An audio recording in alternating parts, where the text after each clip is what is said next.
Good morning. I am very excited to see each and every one of you. Today has been something that I have looked forward to for a very long time. If it is successful, all the credit goes to me. If it's not successful, it's because Tracy and Jennifer didn't follow my suggestion 100%. Most of you know that I've been in other states before, and in the other states, we created something similar to what you're going to experience as an opportunity today. Lori up at First Regional worked in Alabama years ago when I was there, so she had seen what we had put together and how we had done.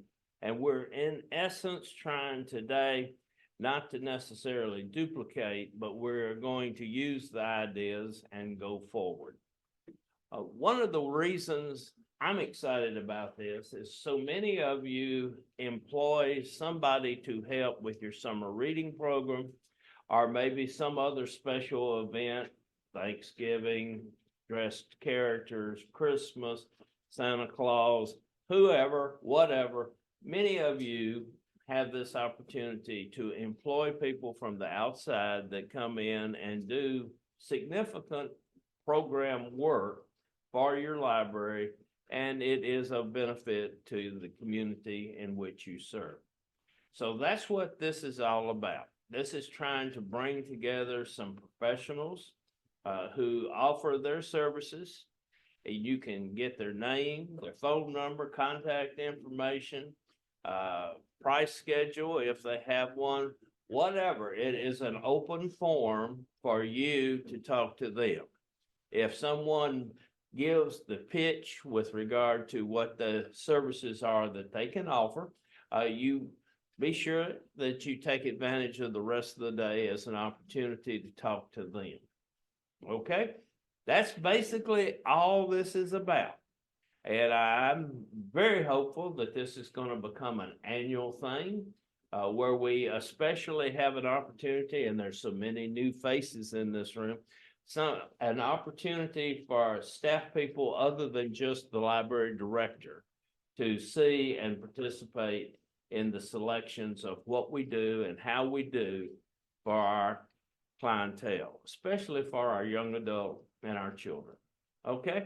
Alex is going to kind of be the MC today, and she's got a few ground rules with chat and etc. Nothing so serious. Nothing so serious. Oh, it could be serious.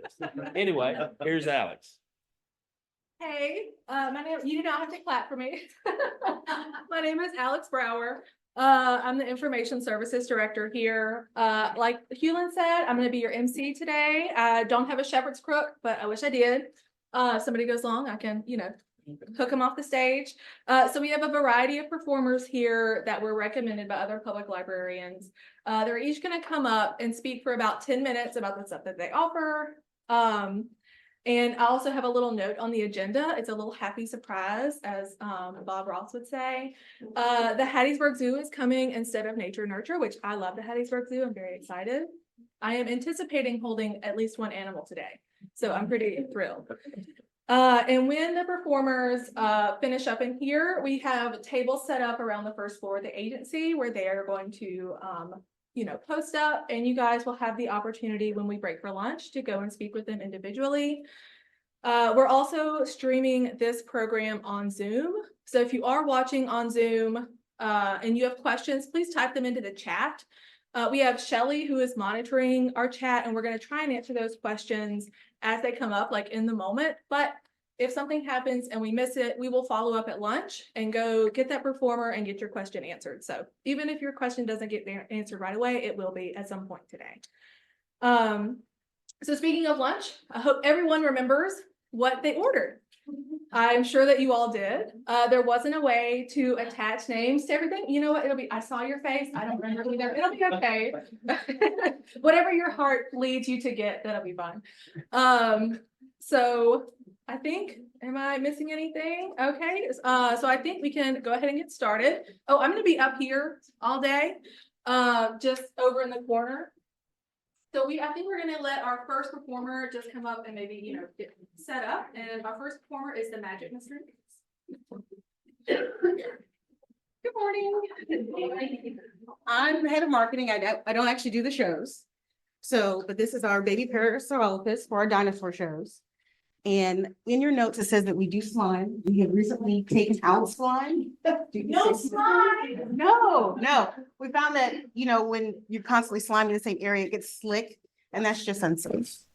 Right. So Nick has been performing for 30 years. He's been doing the Memphis Zoo for 20 years. And that's not just performing in the Memphis Zoo, that's programming the entire zoo.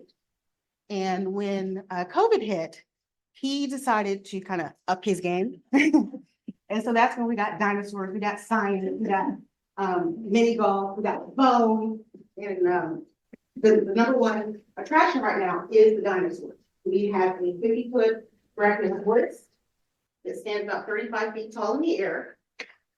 We have a 6-foot Velociraptor. That's a full body costume.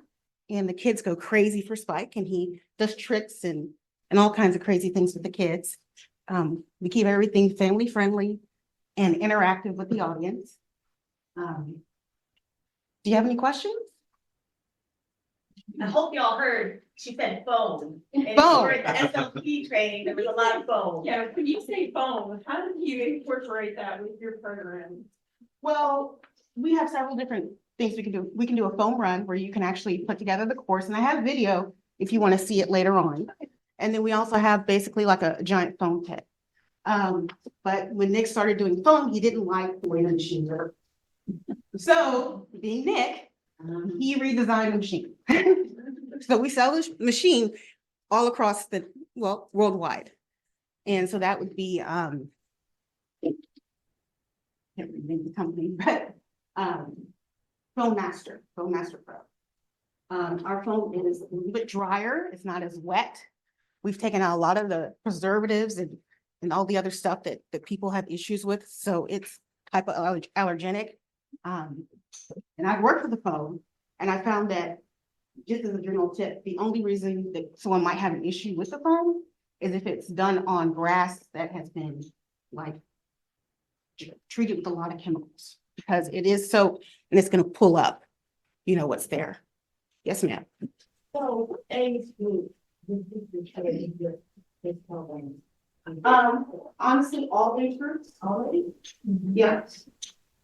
The comedy is smart. It doesn't shoot over the heads of everyone, and also keeps parents entertained. Mhm. What, No, go ahead. so do you perform indoors or outdoors or both? So the dinosaurs can be done outdoors and indoors as well, if need be, but not the Brachiosaurus. A little awkward. But we are self-contained, so if generators are needed or anything like that, we can make that happen. So it's best outside. It is best outside, and we treat it like a live animal show because of the Velociraptor, the person inside the costume. So kind of like a pet dog, but just a little bit bigger. But he does tricks, he spins around and stuff like that. And then we have the baby dinosaurs, and we have the large static ones.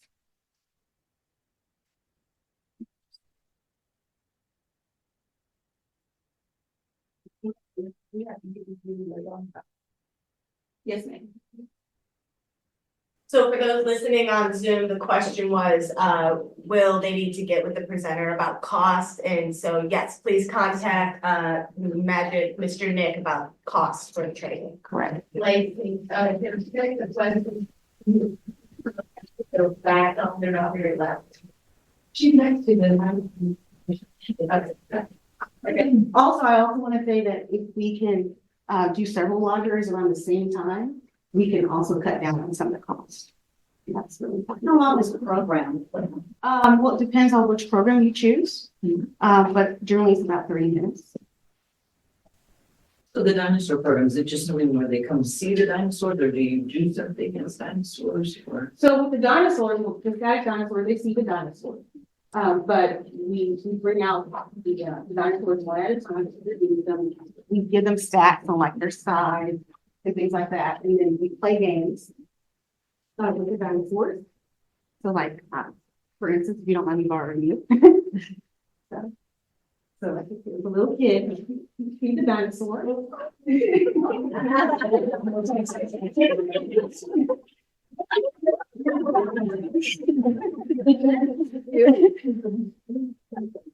So this little guy right here has seen a lot over the last few years. So, but the dinosaurs are very well taken care of.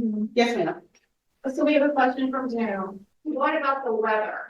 Like it gets really hot here. So can the dinosaurs handle the heat being outside? It really depends on the person, you know, if you feel like it's too hot and it's something inside. And then you have just a large one outside. Just outside of the area. But when the large one goes up, you see it from all around. So people are gonna come no matter what. Yes. As far as the phone and the line, is there a waiver or anything like that that the parents would have to? So we do have a, you know, material safety attitude and parents want to do that. But, you know, generally, if you want them to have a waiver, we haven't had any issues with it in the last few years. So for those on Zoom, the question was about having a waiver, and so that will be dependent on each library system if you require a waiver. But we haven't had an issue with the phone because we don't use a lot of chemicals at all inside the phone. one has been stopped by dinosaurs. Well, we don't stop people. Try to keep away from that.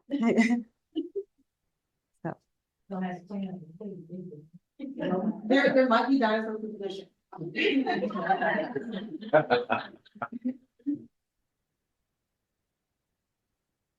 We also have the mini golf. We have between 9 and 18 holes. That is a little bit on the higher end, but it comes out and it can go inside or outside.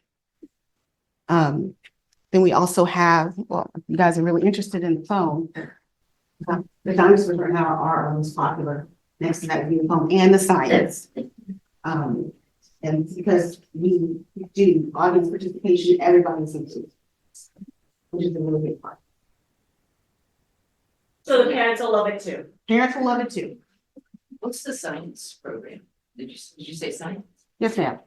So we have Dr. Wacky Science, which was a show that was developed a few years ago. I don't know if you guys remember or not, but there was a science reading program. It was designed specifically for that. Got so many people say don't cross right here. Oh, okay, sorry. And so the kids are also involved inside the science show, and I have video for that as well. If you want to come and see that. But we have Nick and Colby do the science show. On the mini golf, do you or kids play mini golf? So the question was, do they teach the participants how to play mini golf? Right. That I play golf. We'll show them how to hold the club, you know, but yeah, we'll show them how to hold the club, but we don't really, you know, restrict them, you know, how they go around the track. And we can also theme the mini golf if that's something that you're interested in.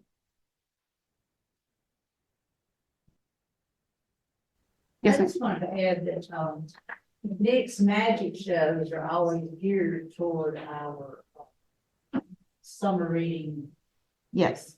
And Nick is also an author. He's an author of 2 books, and this was before the Amazon craze. So it's a long time. Yeah. We definitely love our libraries. Yeah, we've been doing libraries for quite some time. And I just also want to appreciate you guys for what you do. I know it's been difficult, and I feel like libraries are kind of key in terms of keeping everybody independent. So, thank you. Anything else? I don't, unless anybody else has any other questions, we are a little bit ahead of schedule, which is fine. So we are gonna get our next presenter up here. Thank you so much for your time. We appreciate it. And again, y'all will have time, you know, during lunch to go around.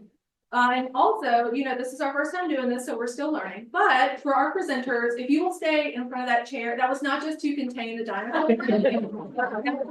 So the people on Zoom can see you. So if you will stay in front of that chair, just like up here, where we can see you, that'd be great. Also, audience questions out, Lacey, you need to make out on the feed, because I have one more time here, and some of the people are live speakers when they ask the question.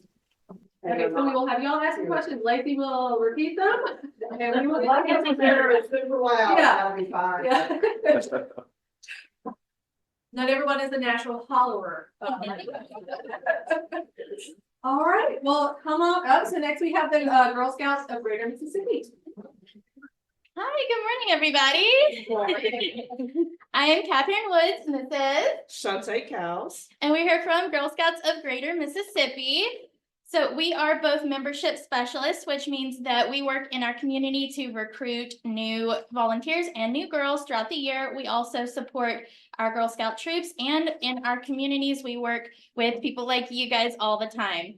So I know that most of you probably already know what Girl Scouts is, right? So I just wanted to give you a little overview of our program so you can kind of see the ways which we can fit into your program. So we are a nonprofit that focuses on creating a community of girls who want to grow and learn to be girls of courage, confidence, and character who make the world a better place and are the leaders of tomorrow. Our program focuses on 4 main pillars. Our first pillar is our life skills pillar, and that kind of covers a lot of things. With the life skills pillar, it can be anything from our civic engagement. We teach our girls about voting and the government and all those important things. They learn how to take care of themselves and others with mental health and eating and first aid. They do other things like babysitting skills and arts and crafts and all sorts of really fun things where they get to learn those.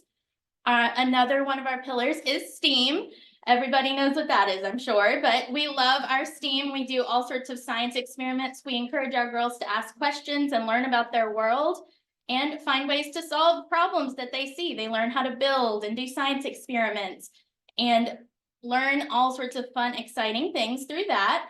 They also have the pillar of outdoors.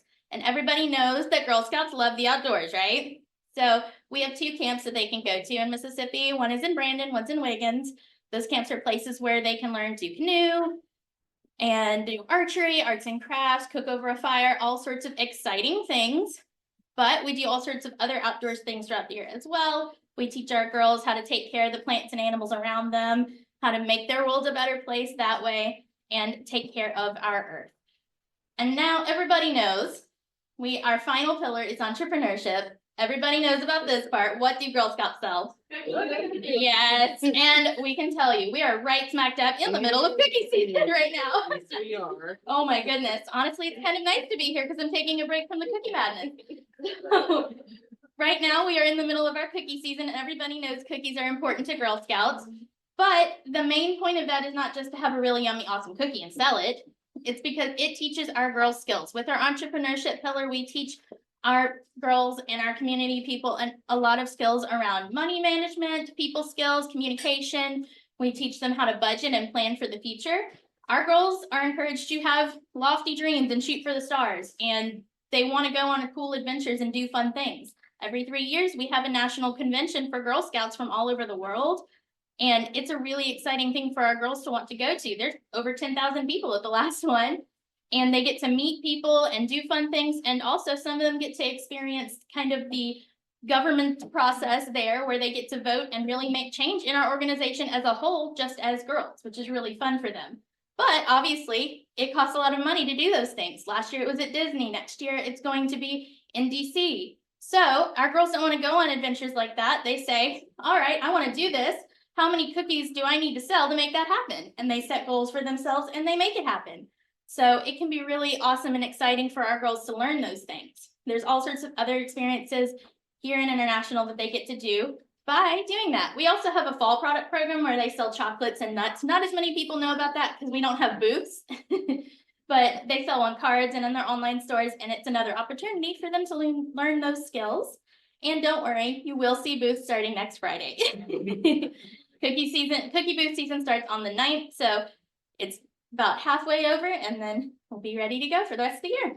So all of that being said, where does that fit in with you guys? So last summer we were invited, my coworker from Hattiesburg and I were invited to go to the Hattiesburg and Petal libraries because their theme was outdoors and camping, and it was a lot of fun. We went in and sang songs and played some games and taught them about what it's like to go camping and what you might get to do when you're camping anywhere. And then we did a really fun craft with them. We did a paper tent and they got to draw themselves inside the tent, and it was just so much fun. We had fun. It was an awesome time. And it was during the summer, which is honestly our quietest time. So we love to be out in the community, not just our girls who are encouraged every day to volunteer and make their world a better place that way, but us as staff. And we have a lot of extra time during the summer sometimes, especially us people who do recruitment, because our recruitment really follows a school schedule. So when we come to your libraries, we can do a lot of things. I told you our 4 pillars kind of covers everything. So if you want us to come in and do a science day with your girls, we can do a program where they come in and learn how to make a science experiment or how to do a engineering project. We can do engineering challenges. There's all sorts of different things, kind of the world is your oyster type situation. We could teach them about camping. We can come in and teach them about healthy things like our healthy eating or healthy mental health and first aid and all of those other kinds of things. We can give basic things about that. So wherever you feel like we can fit, we'll go, because we love to come in and help and be in the communities around our offices. We do not cover the entire state of Mississippi. Our coverage area for our council of Greater Mississippi is just about Lower Delta, but we will help in a lot of areas. And I know we're for Girl Scouts. However, when we're in the communities and helping you guys, we are for everybody. We're not just for the girls. So we want to help everybody. And our connection with you guys as libraries is vital to us as well. Many of our troops meet at their local libraries because they need a community space that is safe and easily accessible to meet in. And it also just strengthens our relationship with our community for us to be in there as well. So it's important for us to be able to give back to you guys and to be able to be out there, and it's visibility for our community as well. So we love what we do. Girl Scouts is the reason I am who I am today, and I love doing all of these things. It's a lot of fun, and if you ask us to come in, we are volunteers, so we are free of charge. So we can schedule with you and do whatever you need to do. Yeah. You said you all primarily serve the lower Delta? That's our border. It's lower Delta on to the, down to the coast. Yes. Okay. Those are our areas. Yeah, all the way to either side of the state, all the way down to the coast. I'll be in Gulfport tomorrow morning, and all the way up to the lower Delta. The top kind of like 8th, I guess, of the state is covered by a council out of Memphis, and that's part of the South. Yeah. So they cover that area, but we cover the majority of the state as a whole. Okay, so you all have the information, because we are in the Mhm. far northern Delta. Yeah, if you're one of those people, I can give you the name of the other council. I don't know that I have their contact information, but they're easily accessible online, as are we. So I can give you their name so you can contact them, because I'm sure they would be willing to do something like this as well, because all of our councils like to be out in our community. You can actually do a Google search for Girl Scouts, part of the South, Mhm. and they'll pull up their council and their phone number, contact Yes. information. I do also have a paper that I'll have on my desk that has our local membership specialist contact information, because my area is mainly around Hattiesburg. I go to Mendenhall and Laurel and Waynesboro and all of that, and Wiggins. And what are your areas? My areas are Jackson, Byram, and Capaya County. But we have membership specialists just like the two of us all over the state that are doing the same thing in all of the other areas. So that paper will tell you who you need to contact and their email. If you don't see your area listed on that paper, it will also give you an email for our customer care, so you can get in contact with us and find out, maybe you're in a really small area that I didn't list and it goes with this person, so you know exactly who to contact to see. We can come in as ourselves, as our council staff, or we can even talk to our local Girl Scout troops. Our girls love to have volunteer and service hours, so they can come in and help too. There's a lot of options for you guys, and we can work out something that is perfect for what you need it to be. We just want to be in the community and help. Are there any other questions? I didn't have one. Yeah. I just want, it's not really a question, it's more of a comment. I just want to say, thanks. I love y'all organization. Thank I you. love what y'all do. I love the institution y'all bring to the whole country. It's great. My sister's a Girl Scout. I shout out to the moms. 'Cause there's a lot of- Right. Oh, I am a Right. long time customer. Yeah. 30+ years. I love you so much. I have to say this. Recently, I bought that off-brand grasshopper and I Oh, I yeah? feel like I'm cheating on you. I know, You are. So that's the thing, you can go to the store and buy cookies that taste similar to ours, but you're not giving money back directly to our council and to the girls around you. Those girls get that money and to their troop and to our council, and it goes to fund the projects that we do and the things that they're doing. So our cookies taste good and they also do something really good as well. And if you don't like to eat cookies or something, you can always go up to a booth and offer to donate, because we do a Cookies for Heroes program. So if you go up and want to donate a box of cookies, we'll take it to our local hero agencies such as like hospitals, fire departments, all of those awesome people. So we do that as well. So you can get that. The point I want to make is they're not as good. So Oh, there you go.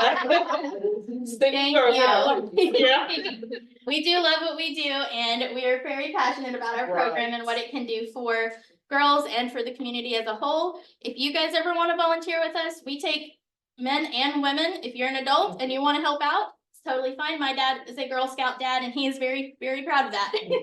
So we have all sorts of people that help out. It's just the troops as kids in school. You can go from turning 5, going into kindergarten until you graduate high school, as long as you're a girl. All right, are there any other questions? Are there as many Girl Scout troops now? I know I was a Girl Scout for the longest. Yeah. And it seems like it kind of died out. During COVID, we had a bit of a hard time. Obviously, like everybody, things had to be virtual, so it's hard really to do what we do virtually. We do give that option to our troops still if they'd like to do those things, but it's just hard. We do have, I'm not going to say a shortage of troops. Mhm. We have some troops that are large because they are not going to deny a girl. I Yeah. have one troop that has 50 girls in it because That's they're not going to funny. deny a girl. The reason being is because we have a hard time getting volunteers. Mhm. Like she said, we love our dads, we love our moms. We need your help with Mhm. these little girls. Yeah. They want to be Girl Scouts, but we have to have leaders in order to put in place to lead those girls. Mhm. It's not hard to do. I'm not gonna say it's not time consuming because it does take some time. But we train you and we make sure you Right. know what you need to know. Right, we don't just throw you out there, we make Yeah. sure you have all your proper training. All my troop leaders have my personal number. I got a list of people I got to call once I step out of this meeting. We were both answering text messages all morning, Right. like, because it's cookie season, so everybody's like, oh, I got this problem. So that's our job, is to help our volunteers and help our people know what they need to do. And we also can partner with you guys otherwise, not just in the summer. If you guys want to maybe start a troop through your library, that is an option you can talk to us about, because it's an easy place. You already have a place to meet, which is really cool and nice, because that can be a big hurdle for some people. All you have to do is register. You pay to be a member of Girl Scouts. It's $25 for 1 year to be a Girl Scout. And then you pass our background check. All adults that are around our girls for the majority of the time have to pass a background check. So it's just one of those things that we can do. We can come in during the summer, but we can also partner with you guys throughout the rest of the year. You just contact us and we will see how we can fit into your awesome programs. I am a bookworm myself. I love the library, so I would be happy to be around more libraries more of the time. Are there any other questions? Could you visit the libraries and do a program directed towards adults learning how to partner with you guys? Yeah, of course. That would be an awesome idea. We could come in and talk to the adults about how they can volunteer, because you don't have to be a troop leader to be a volunteer with a troop. You can do a lot of other things. So if that's something you're interested in, making a community event where we come and talk to people about what we do and how they can help, that's totally fine with us too. We're very flexible.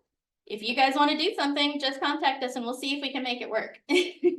So the question was about hosting a program to train adults to participate and support the Girl Scouts.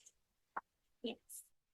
Well, I'll be out there. I have a table and I'll have the information contact for all of our membership specialists, and I will have pictures and things that Girl Scouts do and some more information if you're interested to come and talk to me. So hope I see you guys later, and I thank you for your time. It's been an awesome little morning. Thank you.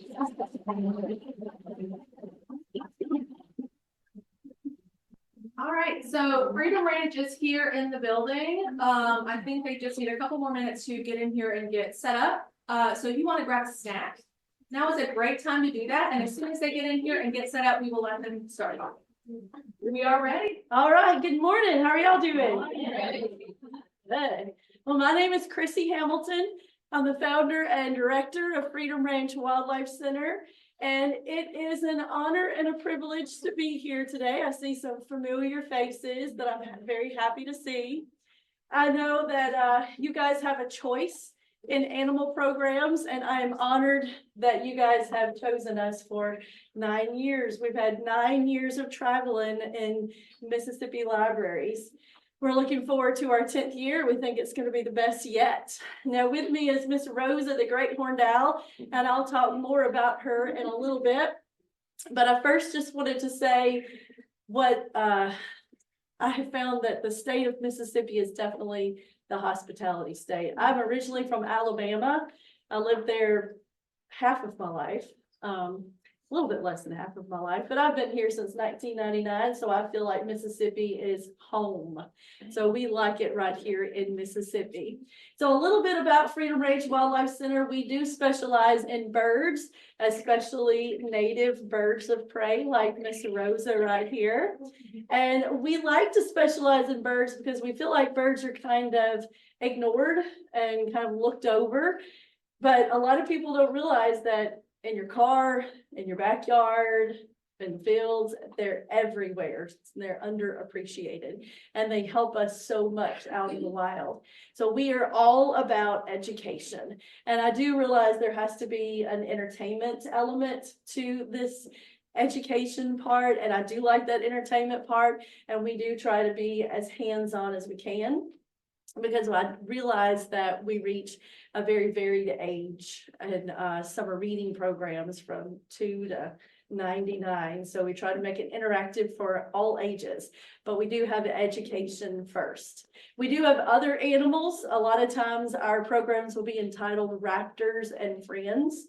That's because we do have snakes and lizards and a few exotic mammals that will travel with us sometimes, because I know everybody likes an animal that they can touch, and the birds of prey are pretty much hands off. But once the birds of prey get there, I think people like them the most, because let's face it, they're gorgeous, and then they have a lot to teach us about their wild counterparts. The reason you can feel pretty comfortable booking us, basically I've had about 22 years of experience working with exotics. 15 of those years have been strictly education. Of course, I do animal care pretty much every day of my life too.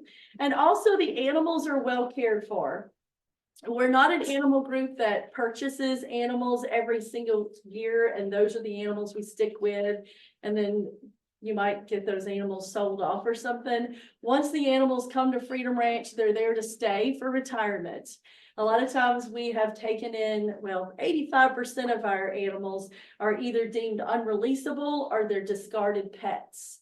So they're basically rescues. So once they get there, they either retire, like our fennec foxes. We thought we're going to be able to use those for education, but it turns out they're very adventurous souls, and they do not like to travel. So they're at home at Freedom Ranch. They're just retired. We won't sell them or breed them or anything like that. We make no money off of breeding animals or anything like that. So once the animals come to Freedom Ranch, they stay at Freedom Ranch. And we kind of like to call most of our animals, like Rosa, repurposed. Rosa is a great horned owl, and she was found as a baby. And she was taken directly to a wildlife rehabber, and that wildlife rehabber did everything they were supposed to do. But when it was time to let her go, she flew a little bit, and then she came right back and she landed on a park bench, and she refused to leave the park bench. So that's why we named her after Miss Rosa Parks, who refused to leave on the bus. And that's why she's got to stay in captivity. She might land on some random person's head out in the wild if we let her go. And you definitely wouldn't want these talons to land on your head. So she's what we call repurposed. Great horned owls are supposed to be out in the wild, helping our ecosystem. keeping everything in check. They eat rats and mice and raccoons, possums, skunks, pretty much anything they can catch with these massive talons of theirs. But because she's deemed unreleasable, she travels all over the place in order to educate people about how great the great horned owl is. We learn facts like she's an apex predator. She weighs about 3.5 pounds, but she has the same kill power in her feet as a bald eagle does. And a bald eagle weighs 9 to 13 pounds. So that's what gives her the ability to eat the large animals like the raccoons and the possums and the skunks and all that good stuff. We also learned that she's got these fabulous feather tufts that she can communicate with, but their main purpose is to help her camouflage. When she's sitting high up in a tree and she sits right next to that tree trunk, she disappears. And those feather tufts helps her to do that. It makes it look like she's part of the tree. Now she can communicate with those feather tufts. If she's angry, she can put them directly against her head like a dog or a horse. And when she does that, I know, ooh, that's a mad owl. I better stay away from her today and not use her. For the most part, we kind of tease Rosa. We say she's the grumpy owl, but she just tells us exactly how she's feeling. She also does that with her voice. That's her annoyed sounds, and that's why we can't pet the birds of prey. They don't really like to be petted. She's a great character to have around. She's about 11 years old, and we've had her about 10 of those years. So she's been with us most of her life. Let's show you her great big wingspan. This is a good picture opportunity if anybody's taking pictures. All right, Miss Rosie, you ready? Get those wings out. Oh, wow. So the great horned owl is the largest owl that you're going to have in your backyard. And this is basically the only typical hooting owl that we have in our backyard. So she's the one that says, hoo, hoo, hoo. All of our other owls say something very different. Screech owls screech and trill and make horse whinnies. Barn owls scream for us. Barred owls do hoot, but it's a very singy, melodic hoot. So it sounds more like a monkey in your backyard. So the great horned owl is the one that hoots for you. They're great to have in their backyard. Any questions about Freedom Ranch? Questions? If you explain about their wing feathers in their wings. Oh, well, yes, owls have tons of adaptations in order to help them hunt better, especially at night. So they have that silent flight. You'll notice when she does this, we hear no flapping. We only hear her complaining. So they have fringed feathers on the end, and that allows the air just to flow straight through the ends of her feathers so she can have that silent flight. And they're very lightweight for their look too, and that helps them fly better. Yes. Have you all decided, like, do you decide your cast of animals ahead of the summer, or you just pick whoever's in the best mood for the? Sometimes I do. Now, usually I will have animals that will be used all summer. There are some animals, we do so many programs in the course of the summer. Some animals just wouldn't do well with that, but some do very well. And so I'll have about 3 to 4 animals that will basically go to every program. And then I'll switch out the other 2, depending on their mood. Yeah. Yes. How long does your program normally last? Usually about 45 minutes. And is it a mostly indoor program? I take it when you have a flying animal. It's better if it's indoor. I find that kids don't pay attention outside. There's so many things going around outside. It's hard to gather their attention, even with this in front of them. Any other questions? I know I've left something out. I tried to make it really fast because I only had 15 minutes. Yeah. Indoor program? The question was, is it an indoor program? Yes, basically indoor program. Yeah. Usually we have something to protect the floor. This one usually makes a mess. I can't believe she hasn't made a mess yet. It's because I'm nice and prepared for messes. But usually we bring a tarp and put it down, and we usually contain our messes, usually. Yes. Can you tell us all the other animals that you bring around? Birds of prey, of course. Our vultures are some popular animals that we bring around. We have one black vulture that walks around. That's always a hit because part of her wing was amputated. She was hit by a car. We have another vulture that flies overhead, but that's only if I have a second person. And I kind of fly solo most days. But turkey vultures are just impressive to see with their very large wingspan anyway. We have other owls, and I'm truly leaning towards owls this summer because we have the 4 common species of owls. Now we have screech owl, barn, bard, and the great horned owl, and then adding another couple nocturnal animals for this summer. We have snakes and lizards.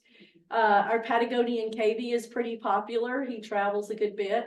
He is 9 years old, and I have gotten more Patagonian cavies to hopefully give him a break. They don't like to travel, so it's just Sherlock. So Sherlock is 9 years old, so this may be his last year to travel. Yes. I just want to provide some marketing for you. Sherlock will stand at our door and let the kiddos pet him or shake his little paw on the way out.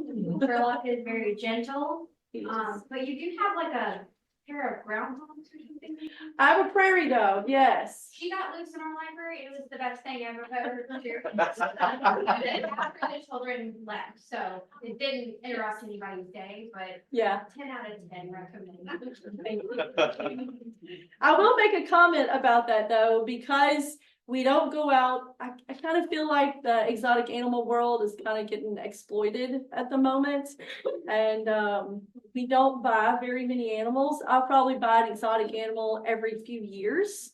And I try to be very responsible about where I buy that exotic animal. But Buttercup, our prairie dog, is having issues now. She's 8 years old. She needs major dental work, which thankfully, praise the Lord, we just raised the money for that. But she won't get that dental work until February 26th. So it's animals like that, I'm not sure that she will be able to travel. So that's the hard part about being mainly rescue. You just never know. But I am looking into getting more prairie dogs because she's so wonderful. Yes, ma'am. What areas of the state do you travel to?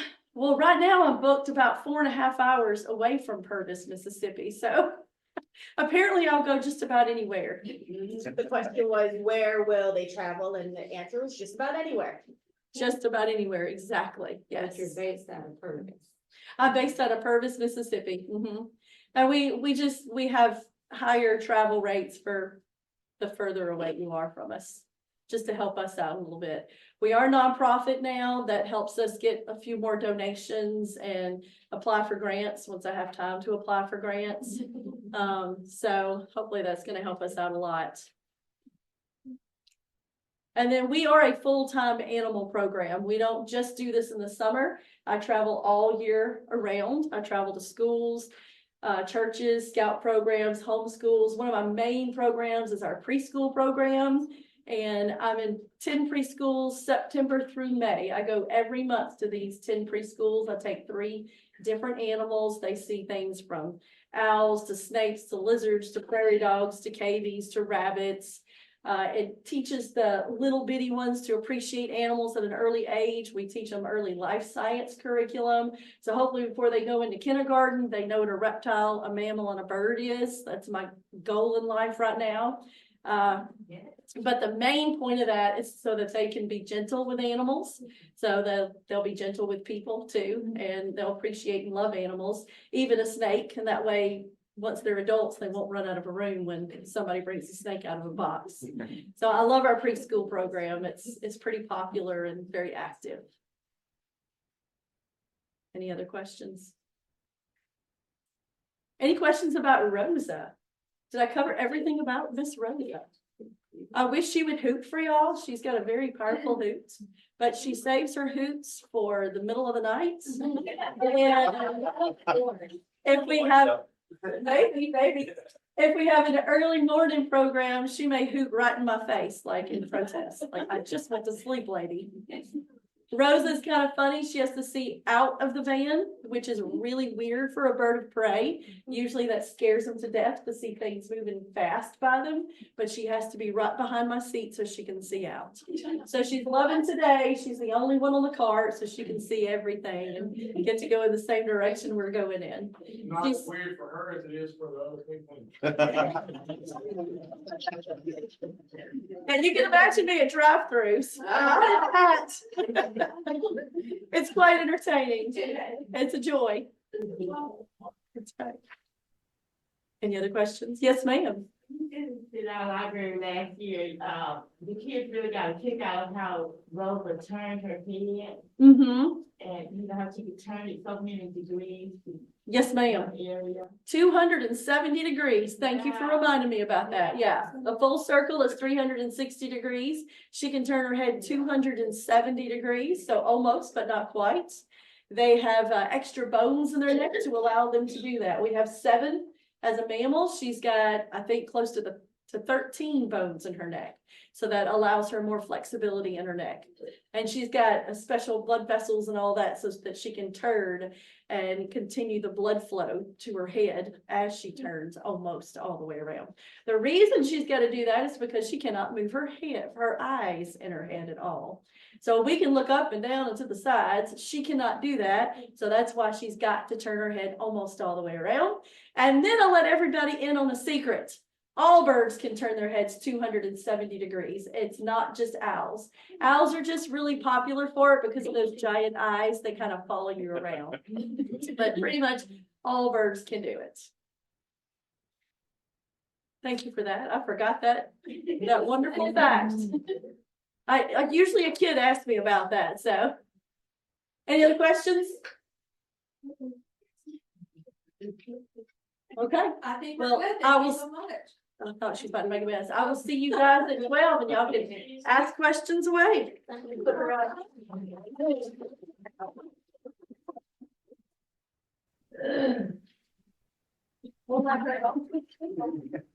That was so much more explosive than I expected. She likes to pray a lot. All right. Well, that was great. Thank you so much. I love looking out. I got to hold one once. It was the best day of my life. Oh, cool. Oh my gosh. That's awesome.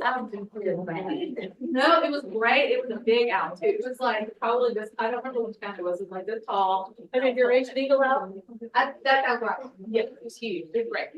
Okay. Well, our next act is Michael Clayton, a magician. So he is here. If you'd like to come on up again, please stay behind the wrangling chair where we can see you. And if you can repeat the questions that you get for our Zoom people, that would be appreciated. All right, well, I lost my volunteer right at the one He time. was gonna run off All right, right at the time. So let me see if I can get somebody else to help me here. Will you come? One of you? Yeah, go on, Neil. Come on, Neil. All right. He needs to. Yeah. All right, one of you over here. And your name is Dee and Neil. Good to meet you. Thank you so much. You're gonna stand right here.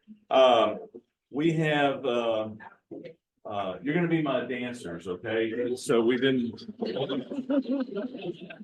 Now, normally I do this with kids, but I also do it with adults as well. And so, I always open my act with a little dance number. So all you have to do is put your hands on your hips. And in just a minute, you're gonna hear the music start. You just point toward in the direction where I am, okay? And let me do one thing real quick here because I think I lost my connection here on the Bluetooth. And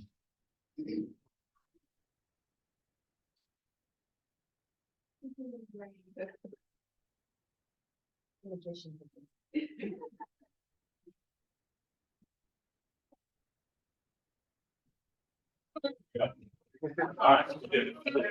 Right here. And on your hips. All right, that's good. All right. See what let's do. Let's go a little magic. We'll do the old vanishing. All right, let's flow.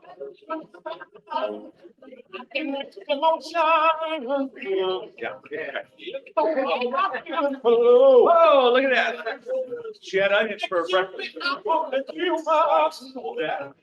That's good. I just don't know. Every time for you, I lose when I lose something. A little bit. Time I turn around. I think I got one more thing. All right. Like this. When you bring the arms around me.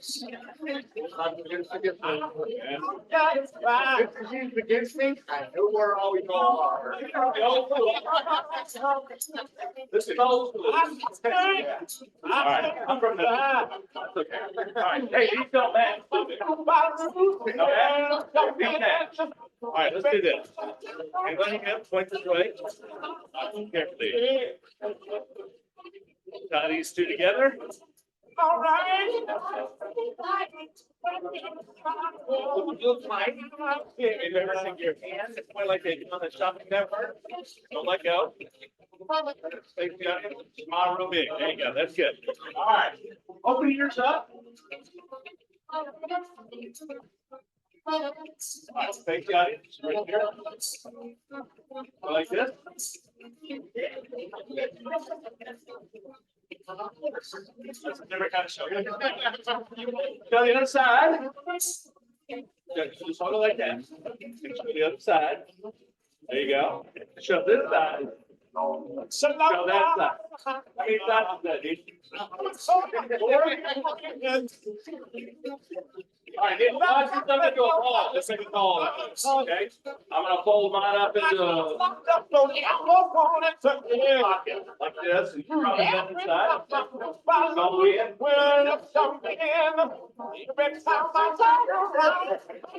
around for you. Hold that right there. Perfect. Let go.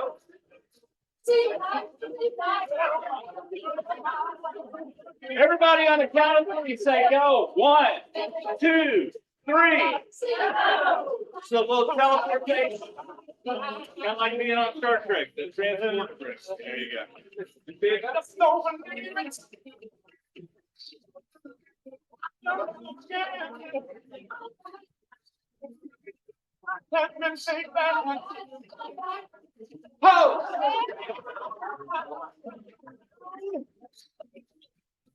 Give them a big round of applause for helping out. Wow.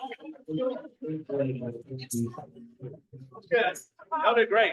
So we don't have to get anybody else up here. Will y'all stay up and help me with one more thing? Let me tell you a little bit about myself. Back in probably, I guess around 1974, I became interested in magic. I saw a magician on TV named Doug Henning, and I went to my local library in Tennessee, up where Loretta Lynn lives, up in Waverly, Tennessee. And I checked out some books on magic, and I learned some coin tricks and little things like that. More importantly, I learned about Harry Houdini. And Houdini is a very popular person, and most everybody knows the name Houdini. And so I got to read about Houdini, even though he was been gone for a long time when I was reading about him. The great thing about books is that we can go back in time, we can travel, we can do things like we did with magic and everything. So I'm going to take you back in time, and I'm going to do Houdini's Great Escape for you today. This is one of the first tricks that I learned out of a book. And I hope that you guys enjoy it. They're going to be my volunteers. And which one of you, Houdini had two parts to his show. The first part was when he did magic. Then he would take an intermission and he would come back and he had the challenge part of his act.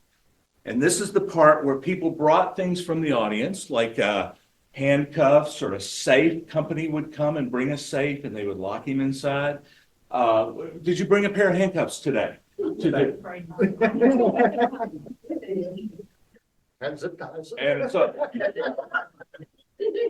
so I'm guessing a safe is out of the question. A straight jacket is a leather jacket like this, but it goes on backwards with straps. You familiar with those? Do y'all keep them in the office for? I probably should, but no. Oh, Houdini was well known for his water torture tank. It's a big tank of water. It's about 2,000 gallons of water, and a helicopter drops you up beside that. You didn't get a helicopter, did you? Short budget, huh? Okay, all right. I tell you what, I'll loan you something of mine. You'll have to examine it. It takes a little longer, but if you bring your own stuff next time, we won't have to do all this examination stuff. I did bring some rope. And I want you to make sure that this is not some of that trick magician's rope. I'm gonna let you examine, it looks like we got two, so I'll let y'all examine that if you want to play tug of war with this young lady. And if you want to play tug of war with one of those young ladies right there, just to make sure that there's nothing, it doesn't stretch, it doesn't break apart, it's good solid rope. Will you examine my jacket? Just squeeze, make sure you don't feel anything sharp or any scissors or anything in there. Just nothing I could use to cut the rope or escape from, okay? Look, I'm gonna place this behind the chair. In just a minute, you'll take it and cover my hands and legs, okay? Houdini would have his hands tied together. Sometimes if the rope was long enough, he would do what's called the 100-foot rope escape. And you would tie the rope all to the chairs and he would be just, totally bound up. Will you find the middle of that piece of rope for me? And Neil, will you find the middle of that one? Come a little closer. Hopefully we'll scoot back here a little bit so maybe everybody can still see where we're at. All right, good. Got the middle? Okay, how did you get to that? Put the two ends together. Wow. You're pretty sharp. That's cool. Did you get that? All right, will you hand me the middle of that one? That's good. We're gonna just run this underneath my legs right here. And if you'll hold on to that side right there, and Neil, if you'll hold on to that side right there, and remind me your name again, I'm sorry. D. Now I'm gonna have you crisscross the ropes and just switch with Neil, okay? So D, Houdini would just put his hands in the middle, I guess, and we'll come across and do a double knot. If you want to run that through and like you're tying your shoe, just run it right through the little gap there. And then pull really tight, pull my hands together, okay? Come on. If you pull up, it kind of creates a gap, but pull parallel to the ground if you would. All right, just keep pulling. All right, I'm gonna stretch it out and you guys pull tight. 1, 2, 3, go. All right, you guys. Yeah, everything, D. All right, don't pull up, pull parallel to the ground. And let's do it one more time. 1, 2, 3, go. Okay, all right, that hurts. All right, do me a favor. Neil, you put your hand on top of the knot right there and hold down and hand the other end to D. She's gonna bring it across the top, do another knot there. And then just, and bring it, pull tight and let go. Neil, pull your hand out. There you go. And now pull. Okay, all right, okay. Was I mean to y'all? All right, if you trust everything, you can let go of the knot or let go of the ends and examine the knot. Just make sure that there's no loops or gaps anywhere in between my hand. I saw one time people would get extra gaps and stuff in the rope or the rope came apart, and there's no way I've done any of that, right? Now, will one of you or both of you grab my jacket from behind and just bring it around to the front? And D, Neil, you cover my hands, and Neil, if you'll hold this, and D, if you'll hold this sleeve right here, just use that hand, put that hand up in the air and wave at everybody, spread out, make it look like a big show. That's good. Now, Houdini's world record was 3 minutes. I'm going to see if I can do that record in under 3 minutes. Okay. All right. Let me see what I'm doing. I can't see it, right? Just drop it to the ground if you would. That's good. That's perfect. All right. Now look, examine. Okay. One of you, will you come help me? Yeah, that's awesome. Great. Yeah. What's your name? Lacey. Lacey. I think they put a slip knot in there. Will you put another knot on top of that? Just pull real tight, because I grab that other end right there. It fell down through there. And just put another knot right there and pull really tight. Come on, pull. You can do it. Okay. All right. That's good. You've done this before, I can tell.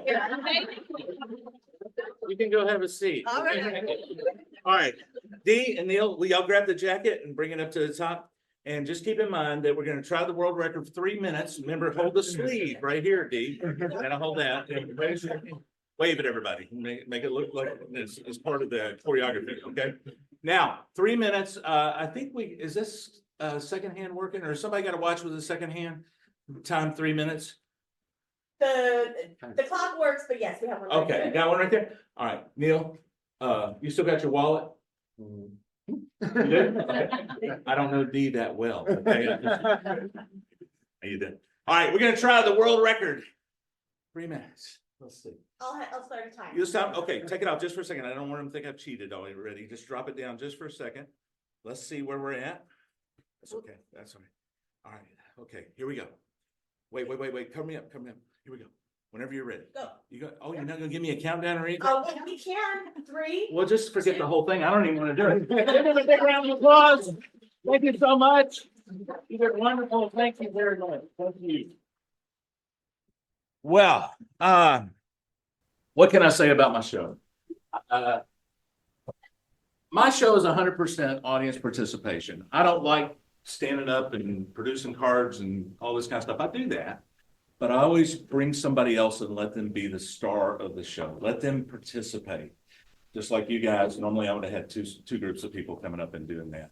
I produce, when you think of a magician, what do you think of? You think of rabbits out of hats and coins out of ears and those kind of things. So I'm kind of a classical magician. I do stuff like you saw here, but I also produce coins out of all the kids' ears because that's what we do. And that's what Uncle John did, when we were kids and stuff. And so I do that. We produce a bunny rabbit. I have had one librarian didn't want me to use live animals in my show. And that's fine. I'm okay with that. These are my pets and we take care of them and they free roam in our house and stuff. So they're well taken care of. And I'm I don't leave them out in the sun when we go on a big tour. My pricing is, I think, fairly reasonable. You can always save money by doing multiple shows in a day.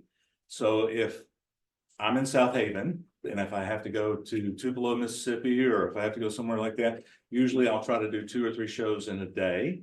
And the more shows we can do in one day, I can give you added discounts and come up with a package price. Years ago, when I first started doing these, Bill Johnson was the director of the South Haven Library. And I was 16 or 17. And he had me come and we did a week-long magic class, but that was because I was local. I could be there every day. And the kids would sign up and we would do like an hour magic class with each of the kids. And at the end of the week, they would get to perform in the show. The other thing we did a magic show at the end of that program. And it's usually 45 minutes to an hour. Like I said, audience participation. And then Bill would always get my name in the paper, and all the other libraries in North Mississippi, North Central Mississippi, would hire me and I would go around and do those. And I did that till probably 1990. And then I got married. My wife made me get a real job for a couple of years. And so I did that until about 2005, 2008. The economy went south. I am a trainer. I'm a degree in education. And so I worked for a software company and I did a training of adults and stuff on software systems. But we did banking software. And in 2008, the economy went south. So I just got back into magic and that's what I've been doing ever since. And so I've gotten to do a few throughout Mississippi. I haven't gone too far past Jackson, but I can. We just have to schedule a tour. So I'm doing other things when we come down through there. So happy to do that. Any other questions that you guys might have? Yes. Can I get a couple of those coins out of? Yeah. As a matter of fact, we'll take them and go get lunch. How long is your program? It's about 45 minutes. The length of my program is 45 minutes to an hour. Depends on how well the kids do. Usually, believe it or not, I can get 3 and 4 year olds and they'll sit there for, an hour sometimes. I don't usually try to run that long just because of, it's just too long. 45 minutes is about enough for any kind of program, typically. And so they're always the most successful. Magic shows are always the best ones that I think the responses I get. We did Olive Branch a couple of years ago, and I forget how many kids. It was several hundred kids in Olive Branch. That particular one is the biggest one that they had. And of course, you know, it's hard following the animal acts, you know, but I bring an animal too. So I used to make she talked about birds and flying away and stuff. And I used to make doves appear and all that kind of stuff. And one time I had them fly into the audience. And of course, the kids love that.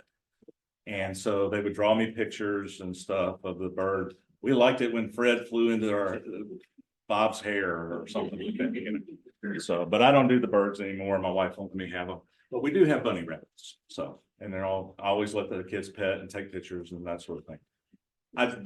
As you can see, I entertain all ages from 5 to 105. And as a matter of fact, a couple of years ago, we did the volunteer group for Memphis Shelby County Library System. And so they had their volunteers come in, they did an award banquet, and I entertained the adults. And so that was a lot of fun. And there are testimonials from all of these libraries on my website, and I'll give you a link to it's up here as well, memphismagicevents.com, but I'll give you some other information when I see it out here. Any other questions? Good deal. Thank y'all so much. Thank you so much. And our next, there we go. So our next act is Wink Danenberg. Come on up. Well, good morning. Good morning. My name is Wink Danenberg. I'm a comedy juggler out of Lafayette, Louisiana. Thank you for having me. I appreciate it. Before I begin, though, I do want to explain to you, Wink is my real name because everybody wonders. And apparently, my parents were hippies. And yeah, apparently they were very in touch with their bodies. They wanted to name me after a bodily function, so they named me Wink. Still not as bad as my twin brothers, Spit and Burp. So no, I'm kidding. Just trying to break the ice. All right. Well, I do appreciate y'all inviting me here today. I've been doing libraries for a really, really long time. And my pitch is going to be very brief and simple. I'm going to start out with a visual. Okay. My high school speech teacher said you got to have charts and graphs. I'm going to date myself. So I got a little visual here I'm going to start out with. Oops. It's called show business. Okay. And I want everybody to look at this. Now, if you notice, this is what we're in, show business. And if you notice, business is really the bigger part of show business. And this little thing we do, it's really mostly about business. And it's about the ones that can promote themselves and the ones that are really good at marketing and the ones that have managers and the ones that have a big Facebook presence. And those are the acts that I found are most successful. Well, I'm a little different. I don't have none of that. Okay. My whole life, I worked on the show. And that's what I've done. I've been juggling for a really, really long time. Since I was 8 years old. I was no bigger than this when I started. That's not a joke, lady. Okay. I learned to juggle. My dad taught me. And I used to juggle all the time. When I was in high school, I could juggle 3 to 4 hours a day. Yeah, when I was a senior in high school, I skipped all the senior parties and I practiced juggling. Why? I had no girlfriend. Okay. No. And then when I got to college, I really, really practiced even more, like 5 hours a day. And then when I got to, past that, I started doing street shows. And that's how I honed my talent and my show and my craft. And then from there, I did comedy clubs, cruise ships. And then ultimately, my biggest dream came true and I was on the David Letterman show. So I have really been doing this for a really, really long time. So my show is really good, but I have no business sense. I have no websites. I have no YouTube channel. I have none of that. But what I do have is a really, really good show. Okay. And I don't want you to ask me. I'd like you to ask all the librarians in Mississippi that I've worked for over the years. And you're probably asking, well, Wink, if you don't promote yourself, how'd you get all these shows? Well, this is what happened. I was doing all these shows, traveling around the country, and then it all went away overnight. Just like that, boom. What happened was I woke up one day and unfortunately my wife was diagnosed with amenorrhea and we had 5 kids in 6 years. That's not a sickness. Okay, we just had a bunch of kids. And then I had to get off the road so that I could be home. I didn't want to be an absent dad. So I said, how could I do my show and still be home a little bit, and I found libraries. And the way I did it was I wrote a letter to Mona Barrett in Clarksdale, Mississippi, and she booked me. And she told 2 librarians, and then they told 2 librarians, and then so on and so on. 25 years later, I do shows all across Louisiana, Alabama, Mississippi, Texas, Oklahoma, Kansas. And what I'd like to do, instead of telling you I have a great show, is I'd like you to take all these references and just call them and ask any of these are Mississippi librarians who have hired me over the years. And all you have to do is ask them about my show, and they will vouch for my show. I know but that's what I'm here for, right? To tote myself, right? Okay. So I want you to ask them, and my show is very high energy. It's audience participation. It's comedy juggling, and it's not just for the summer. I do Christmas shows. I do a show for teens called HOTS, Higher Order Thinking Skills. I've been in and around libraries, like I said, for about 25 years now. So that's it. No business sense, but a good show. Oh yeah, don't ask me, ask one of these librarians. I'll be out there. I'd like you to come talk to me. I have a few days left. Like I said, I have been all over Mississippi for many, many years. So my favorite part, questions. Any questions? Any answers? Because I like answers. I'd like to know some of the types of things that you juggle. You know, I juggle machetes, eggs, 3, 5, all right, 6-foot unicycle. I don't do chainsaws.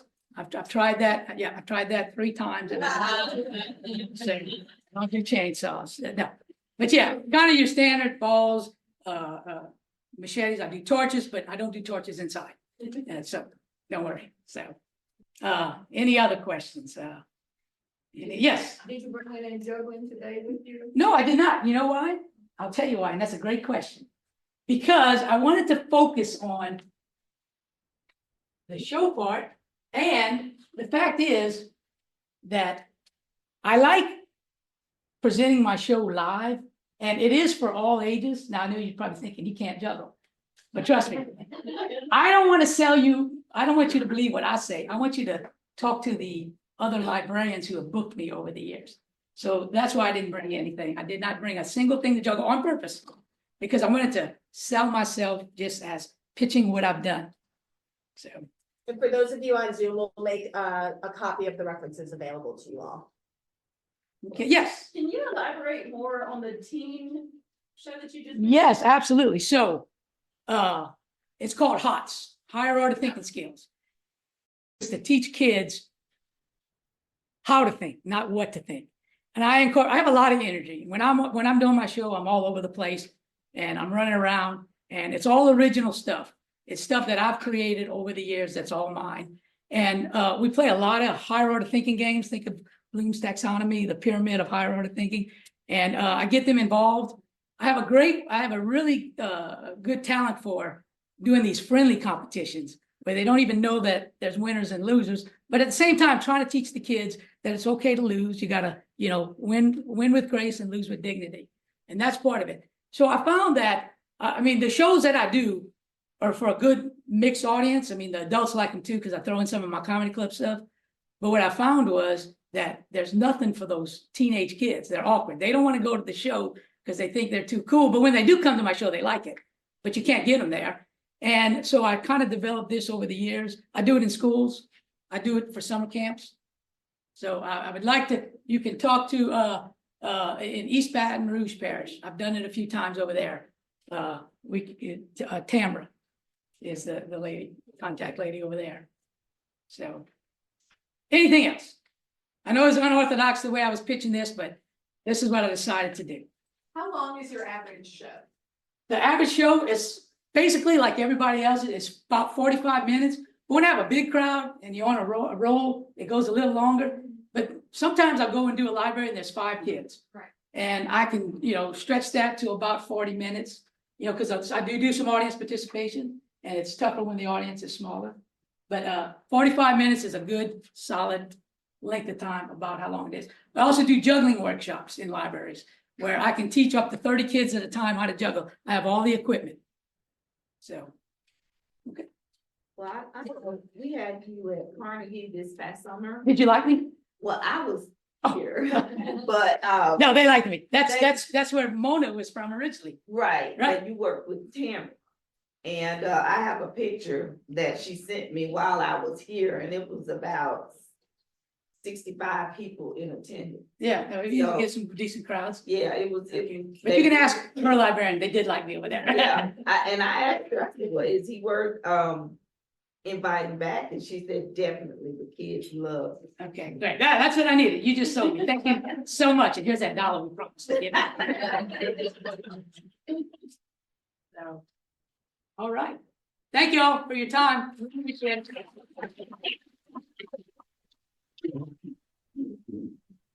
Thank you so much. And our next act is Shannon Ford with the Tiny Hungry Troll. Y'all want to come on up? Do y'all need any help in setup or anything? No. Okay.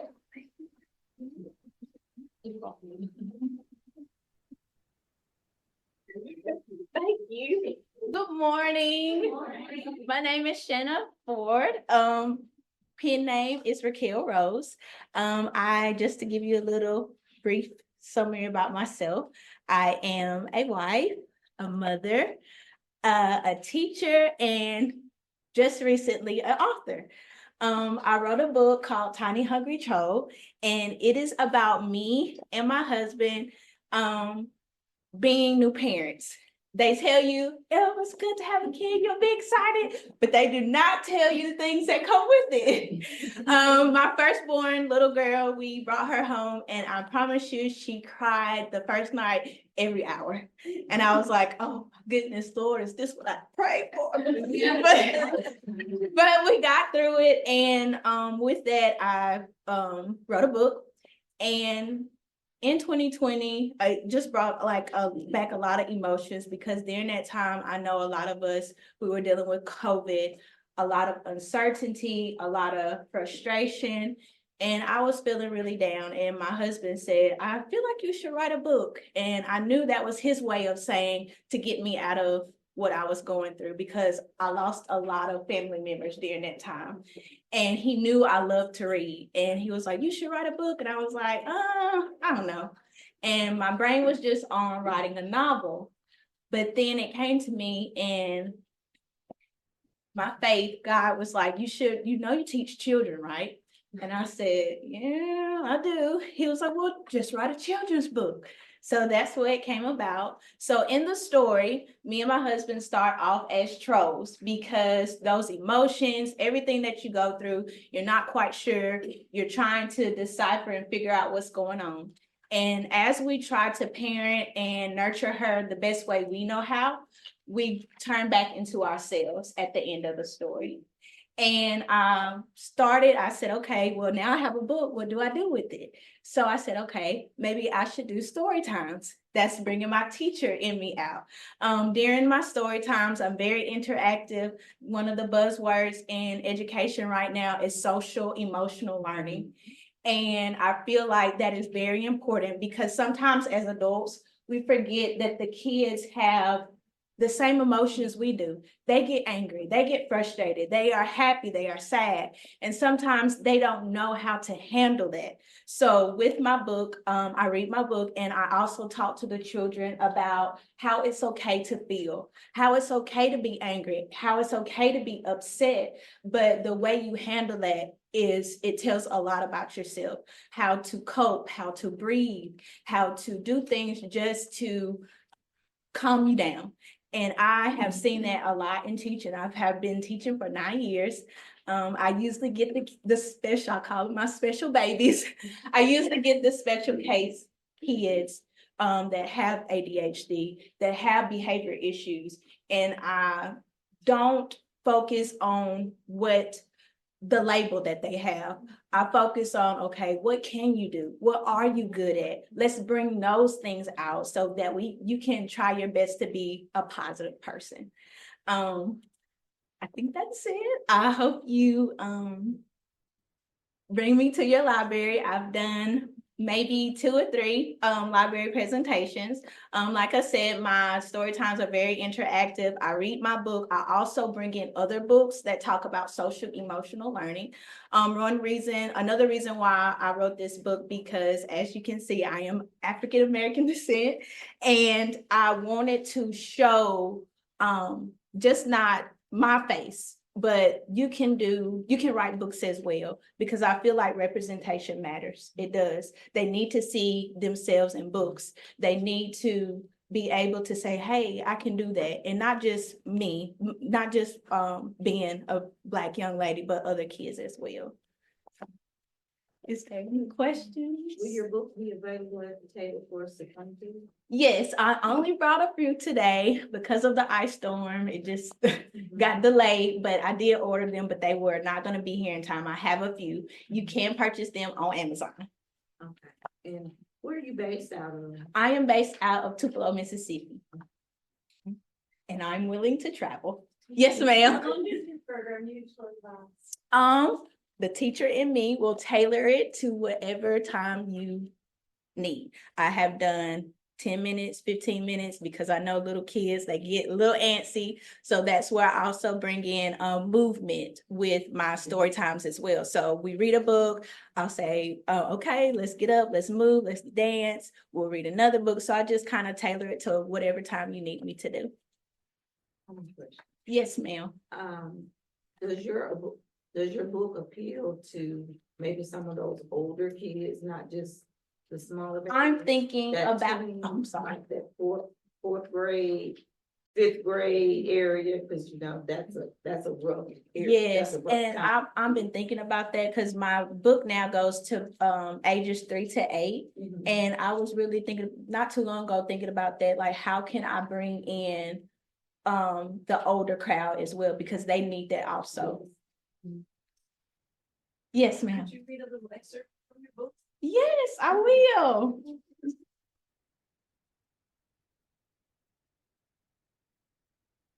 Once there was a tiny troll.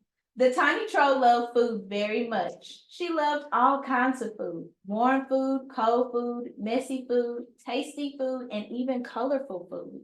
The food never mattered to her, just as long as she had food to fill her empty tummy. One day, the tiny troll woke from a long nap. She looked around, longing for all the food she dreamed about, but to her dismay, she found none. The tiny troll roared with frustration. I want food! I want food! I will not rest, nor will anyone else rest until I've had my food. This woke her mommy and daddy. Oh no, we're sorry, mommy replied. We'll hurry and find your food, daddy insisted. And as you can see, it is 3 a.m. and that was the current time she would wake up. Please be patient with us, they both cried. The tiny hungry troll couldn't hear her parents as she pleaded with her. She wailed and kicked, she screamed and cried as they searched and searched far and wide. In all the chaos, they forgot one thing. If the tiny hungry troll didn't get food soon, she would grow into an even bigger, hungrier troll. And that's exactly what happened. The tiny hungry troll grew and grew and grew. And I usually take this part right here and talk to kids about, you know how you feel when you get angry. Tell me some things that you do when you get angry. Oh, I scream, I cry, I get upset, I yell. And I said, that's illustrating how sometimes our emotions can get so big that we just turn into somebody we don't recognize. She was so full of rage that her screams began to be heard throughout the land. She became so inconsolable. Her parents were overwhelmed. They didn't know what to do. They tried everything they could think of. They rocked her, played with her, sang her beautiful songs, but nothing worked. They even went so far as to push the tiny troll in her calming chariot. Nothing soothed her. Finally, her parents remembered the simplest thing. Their thoughts had been so crowded, they forgot the one snack that would make the now enormous troll go back to her normal self. Shy-tie moo cow. Shata Moo Cow was just not any snack. It was the tiny troll's most favorite snack in the whole world. It would not only make her go back to herself, but would make her the happiest troll in all the land. Where would her parents find this Shata Moo Cow? There was no need to search for it. It was right where they knew it would be. That's right, with the many items stored about in the cooling chamber on the top shelf, there stood the glistening bottle of Shata Moo Cow. Daddy grabbed it with pure joy. And as you can see from the page, he turned back into himself because now he's saying, okay, we're figuring this out. And that's when I go to the kids and I say, okay, you know, when you get angry and upset, you think about what's going on with you, you calm down, you breathe, and then you begin to turn back into a person that you recognize. Just before the tiny troll was about to lean her head back in despair, she saw it. The wondrous liquid goodness. Her eyes danced with glee. As she began to reach for the Shata Moo Cow, she realized she was an enormous troll. Her giant hands couldn't grip the small bottle. She began to wail again. And as you can see, that's me. Okay, we got this. Even though she's huge, we got this. With fast thinking, her parents created a slingshot that launched the bottle into her mouth. As she began to drink, something amazing happened. She began to change. Her tears faded. Her troll hair was tamed. Where her troll-like features once were, their beautiful baby Rose appeared. Her parents were so elated, they hugged their tiny baby Rose tight. No more was the tiny hungry troll. That's it.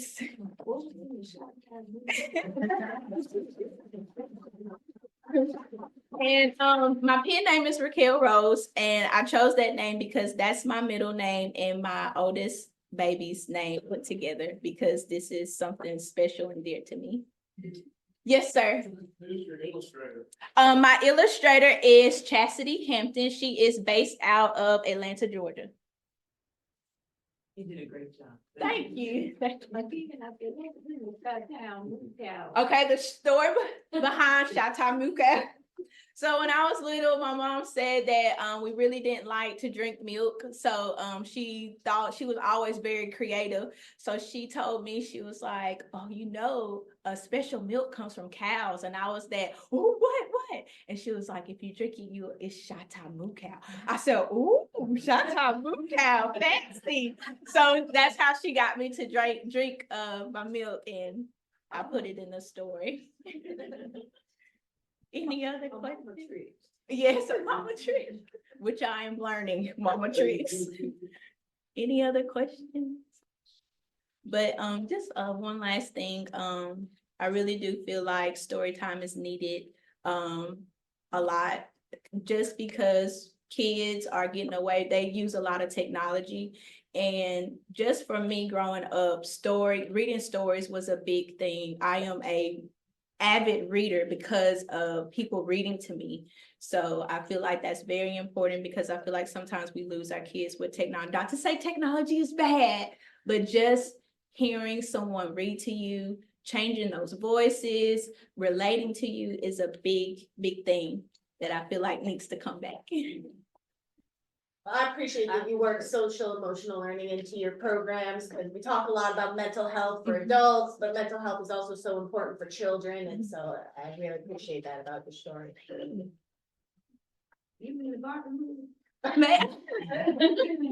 My outfit. Let's talk about that. I love pink. Hot pink. As you can see, I have hot pink on. I love colors because kids are they're drawn to bright colors. They're drawn to people that are excited. And I want to show that learning can be fun. Reading and learning about emotions, it can be fun. It can be fun. So that's where I love hot pink. That's my favorite color.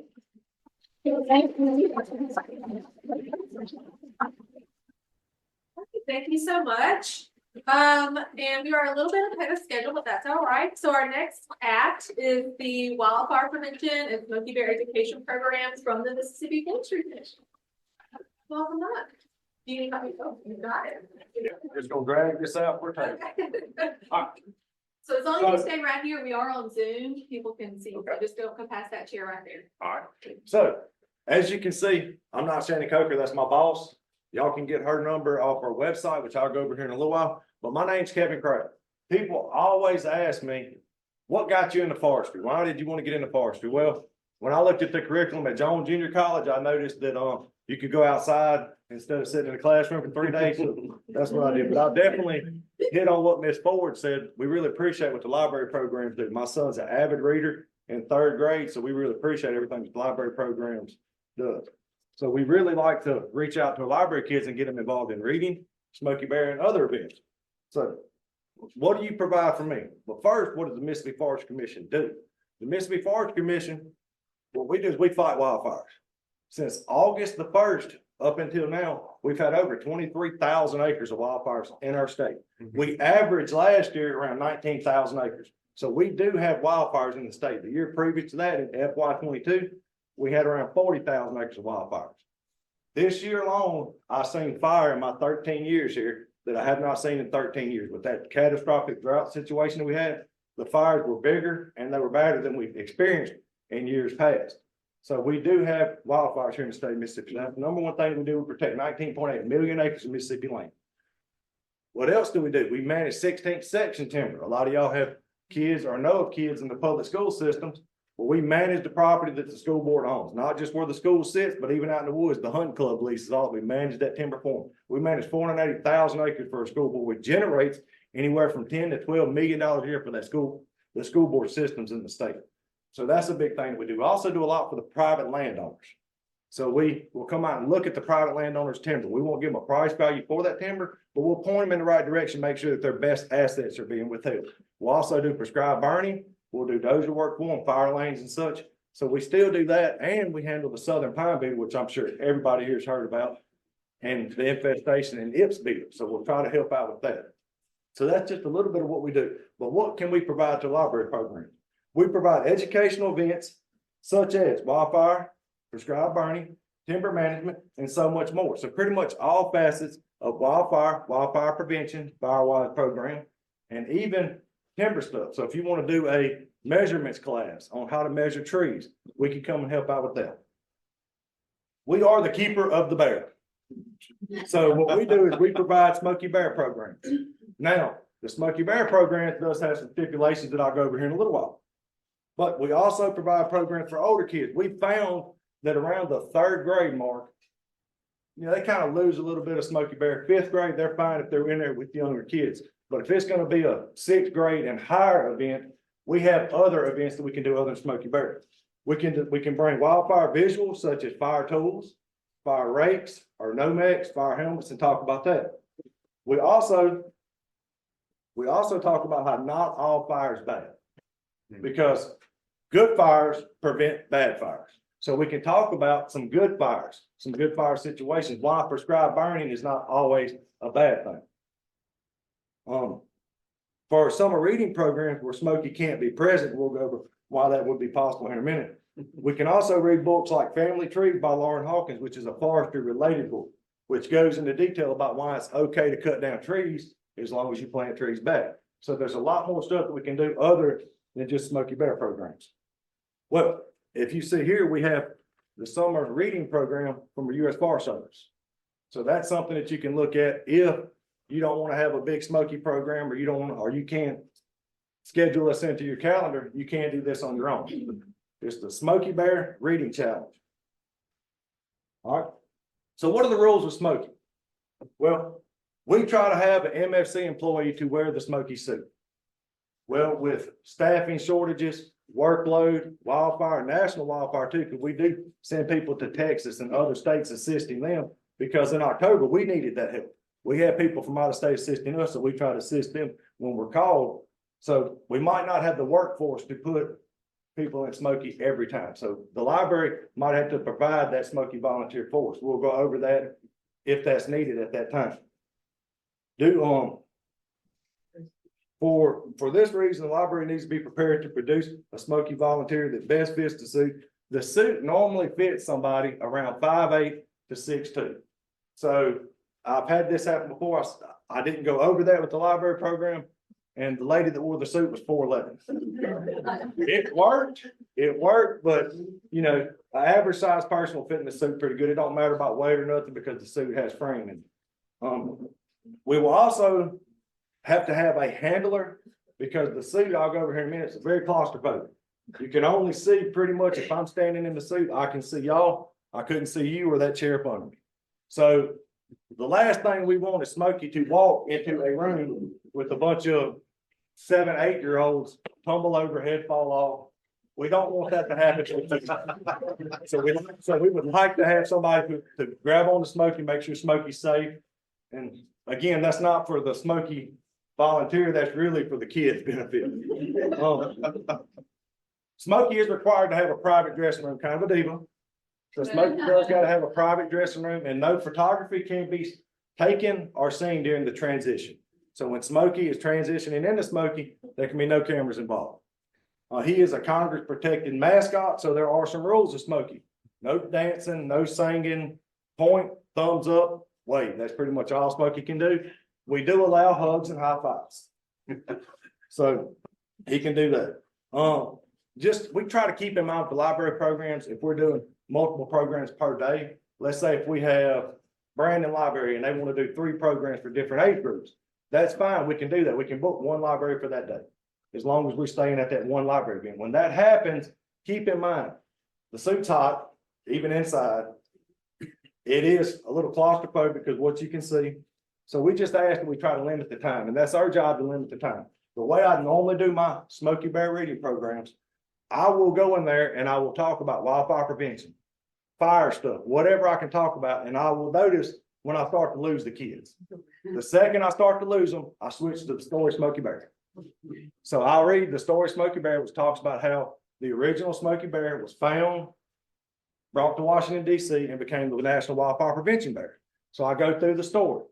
Then Smokey comes out, picture time, high fives, whatever y'all want to do for that time, and then Smokey goes back. That's normally how I do mine, and I found that limiting that is really good, and they get excited because we tell them there's a special friend coming the whole time.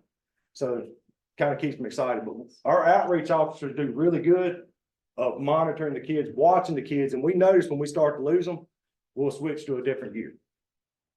So there are 4 outreach officers in the state, 1 in each region. When you go out to my table, you'll see that I have a map with the outreach officer's name, number, and email. We each cover around 20 counties. So we're not covering just Hines County, Warren County. They're covering the 20 counties in that region. So we book up extremely fast. My February has 0 dates on it that I can book a library program on Thursday or Saturday. My July, June is already starting to book up. So keep in mind when you book these library programs, when you call us, have a few dates in mind. Don't just say, I can only meet July 13th because we might already have that day booked. So just keep in mind that we'll have to work around some dates. We'll try to get everybody in that we can. Sometimes it's not always possible. All right. So please call as soon as you can, again, before wanting to book.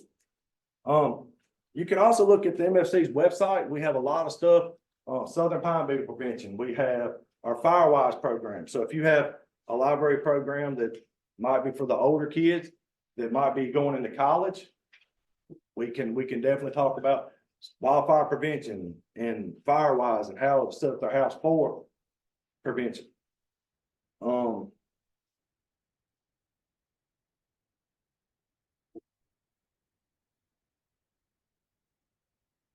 So pretty much, if you have a library that has, let's say you're over Brandon Public Libraries, and you have 5 libraries in that system.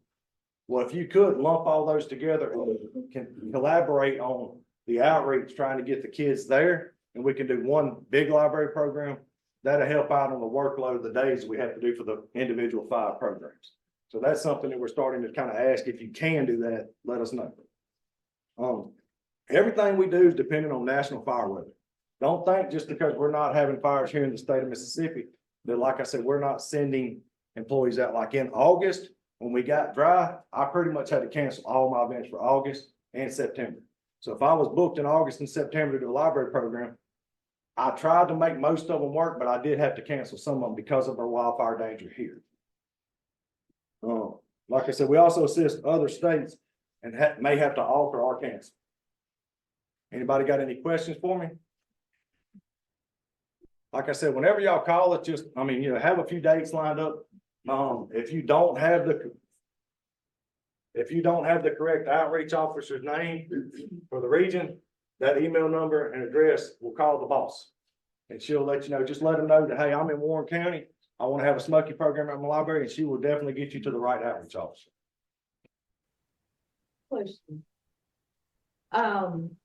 This year we're going to try and have, sort of like a career day for our team. Do you all come out and talk about, because a lot of people don't think about going into that type of position as far as a career. Yeah.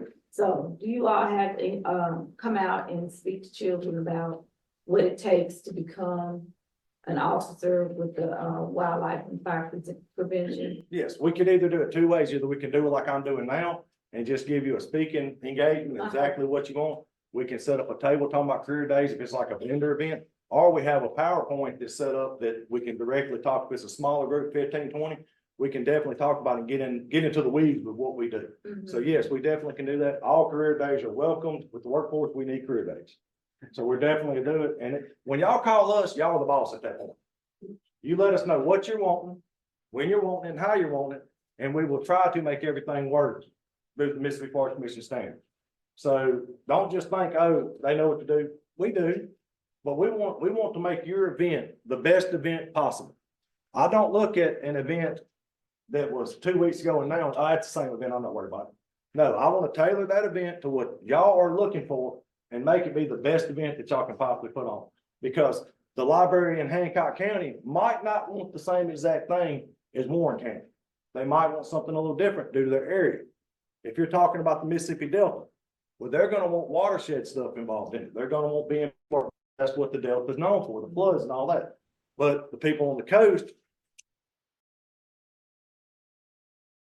so let us know if you want anything specific, and we will definitely try to tailor that to what you're looking for.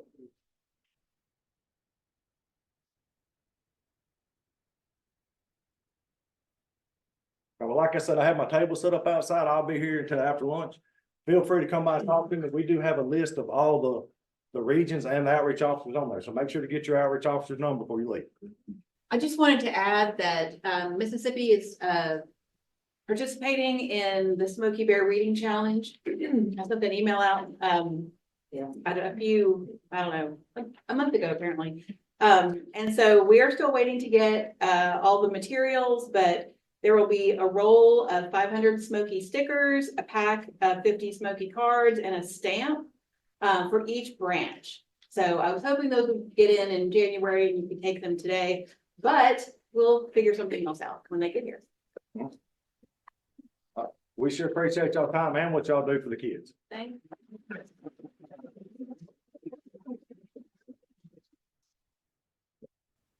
All right, thank you so much. And our next act is Strange Magic with David Strange, a comedy magician. Come on up. And we ask that you just stay like right here. We're doing this on Zoom, so we have a wrangling chair right there. Just don't go past it. That's if you give me like just a couple minutes here to grab my stuff. Please have it. Okay, everybody, so we are ready to start. David is about to blow us away with his magic. All right, well, good afternoon, everybody, and welcome. It's a pleasure to be here. I am magician David Strange. The program I have is the magic of reading, and my programs have been designed to inspire, motivate, and basically bring magic to all the children that are there. And so I know it's very difficult trying to figure out what's the best program for your library and for the audience that's there. And I look at it kind of like this. All of us know that we have got children that have, let's say, a short attention span, and then we've got some children that they have a fairly good attention span, and then there's those very special rare kids that are that are really involved and they have a great attention. So my program is, it's to bring the library together, talking about the library, talking about what we do, and sharing information so that basically when we all come together, we are on the same page so that the kids are enjoying the program, they're staying involved, they're knowing what to do, and they're having a good time. And I know it's difficult when we talk about presentations and what keeps their attention, but at the end of the day, some presentations don't, and some presentations really do. So that's what's important, especially in entertainment and magic when you bring all those things together. All right, so good morning and welcome. So for 40 years, I have been performing across the United States, and I've been in London and Paris, performed for celebrities. In the 1990s, I was in the top in the world I had a bird act. I was performing all over the place.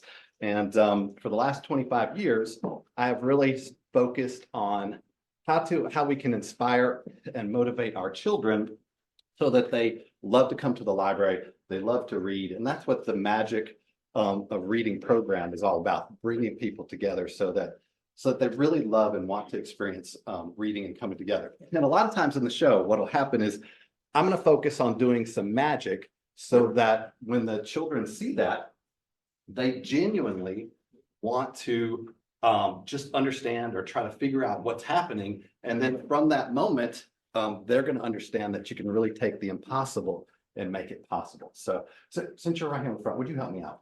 All right, Miss Carrie, right? Where are you from, Carrie?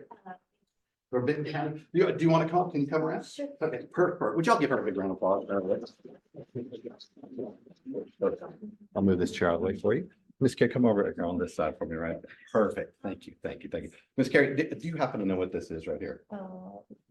Looks like a frame, right? Looks like something's missing, but actually there's an entire world inside this here. Can you hear that? Can you hear that right there? You're not supposed to. All right, so we're gonna open this up and pull out a ball. Wait a minute. Would you say that was as good as maybe sawing you in half? Not quite that good, right? So if we take this ball just like this, we can take it and we can magically split down the center just like this. So we have two balls, all right, just like that. And then we're going to count to 10 by magic. It looks like this. Here we go, very quickly. 1, 2, 3, 4, 5, 6, 7, 8, 9, 10. Just like that. All right, pretty good. All right, so now would you hold out your hand for me just like this? Let me see the clean one. Okay, so I love that joke. They do it every time. All right, so hold your hand right there. Perfect. I'm going to take this ball just like this. It's going to go to my hand. You take this one, squeeze really tight. Squeeze. Turn your hand over just like that.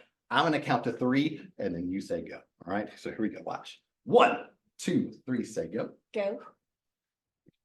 Well, it's not my pockets. Turn your hand over and open it up. Oh my gosh, look at that. Very good. Very good. You have both of them. Perfect. Very good. All right. So now here's what I want you to do. Big finish. Take these two balls right here. Squeeze really, really tight. So tight that they won't fly out of your hand. Hold them really tight, just like that. Take the other hand, put it right on the bottom. There we go. Perfect. I'm going to reach into my pockets. I'm going to pull out the frame. I'm going to reach inside and pull out a lion. Just kidding. All right. It's the invisible ball. Can you see it?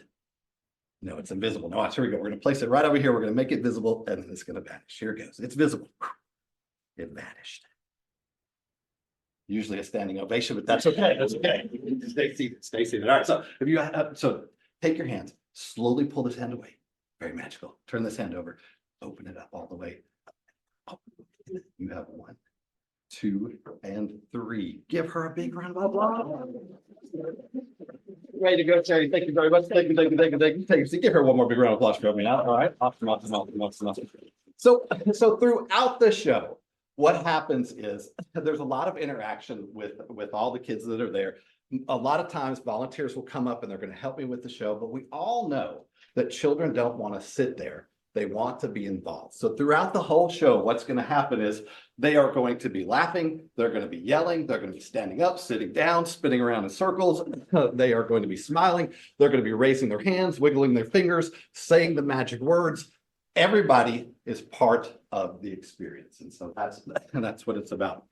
Now, most of you don't know, but I got started in magic when I was very young, and I was fortunate that my parents would take me to the library. All right. So ever since we were very young, my brother and I would go to the library, we would check out books and we would check out stuff. And then there was that one day where I found the section that had the magic books, and the library literally changed my life and put me on this path. All right. So that's a very, very cool thing. And I try to share that information with children because the show is really designed to motivate them and to inspire them so that they want to be involved in reading and they want to grow as people. Okay. And so I want to share one of the first magic tricks that I learned during that time at the library. And you're on the front. Help me out. Perfect. That'd be perfect. All right. You can stay right there. Comfortable. All right. So this is something I learned. Now, not everybody can see these, but I just want you to verify all the cards are different right here so you can see. And we're going to do this the super easy way, face up. All right. So just take one card out. Doesn't matter what it is. Just grab one. That's perfect. Would you hold it up, show it to everybody so they can see it? They can see her 9 of diamonds. And then right over For here. those on Zoom, it is a 9 of diamonds. Perfect. Thank you. Thank you. Would you take this Sharpie and sign your name right there on the face of the card? Big bold letters. The reason I'm having her sign the card is this: I can't cheat, I can't change it, I can't do anything to it because it has her signature on it. Would you rub it and make sure it's dry? Does it come off? It does not come off. All right, perfect. So we're going to take your 9 of diamonds. Would you hold out both hands? All right, perfect, just like that. And we're going to take your 9 of diamonds just like this, and we're going to place it right here in your hand. Put this hand on top, hold it just like that. Don't let go. Now, I'm going to take the cards. I'm going to riffle. Shh, you just say stop. All right, you ready? So here we go. Stop. Perfect. All right. I'm going to choose one card, which is my card.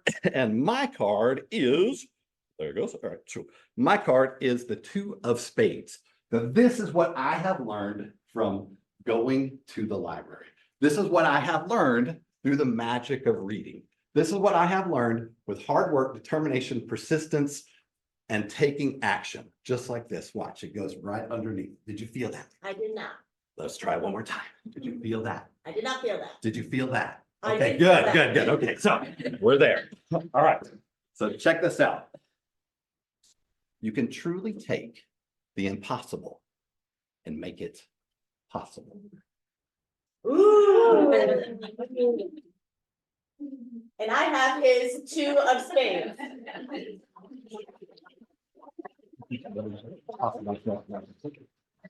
All right, so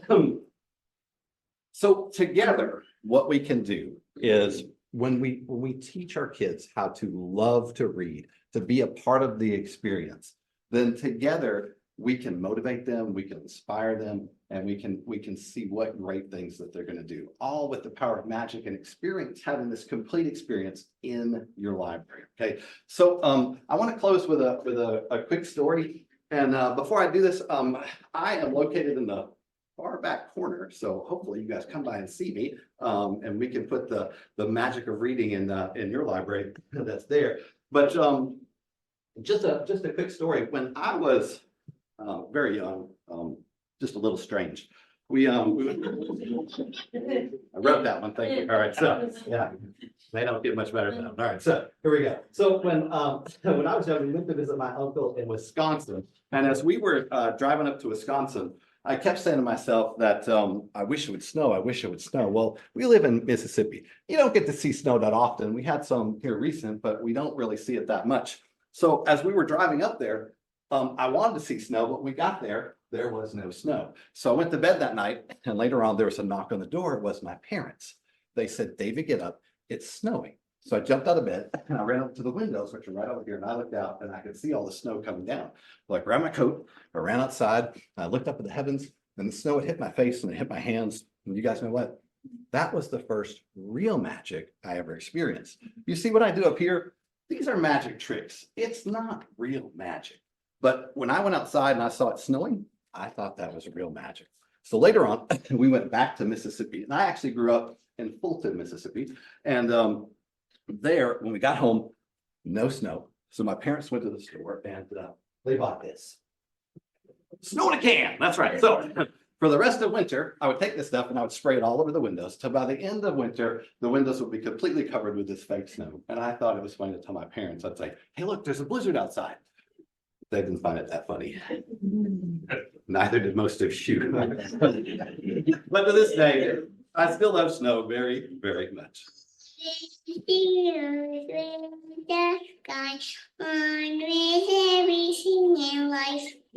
Now, that voice that you just heard, that is our middle son, and he is 19 years old now. And when he was very little, he came up to me and he said, "Dad, He said, what's this snow thing all about? You see, at that time, he had never ever seen real snow before. So I told him, I said, if you'll go to the kitchen and get me a paper napkin, I will show you snow. So he ran to the kitchen and came back with a paper napkin. And this is what I did for myself.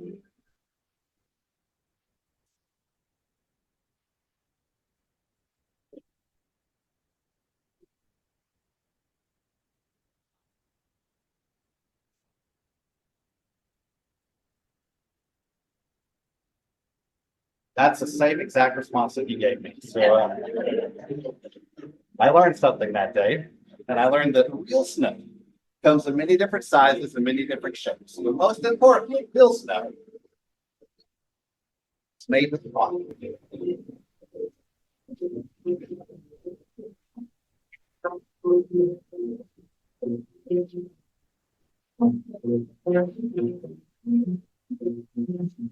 We're all dreams that we won't stay. You look at all these things. This is the eyes of the child to give us a sense of hope, a sense of understanding. And it teaches us something. It teaches us that if you keep coming back to the library, if you fill your head full of good knowledge, if you believe in yourself and you work really hard every single day, then you can truly take the impossible things in your life and change them to be possible. Thank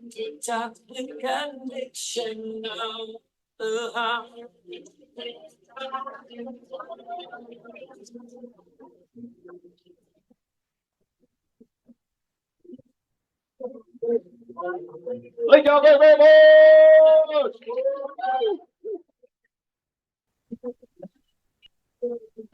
So once again, my name is David Strange. I'm in Tupelo, Mississippi is where I'm out of. May the magic of reading, may it touch your hearts, may it touch your souls, and may you pass that along to everyone that you meet, okay? Thank y'all very, very much. Y'all have a great day.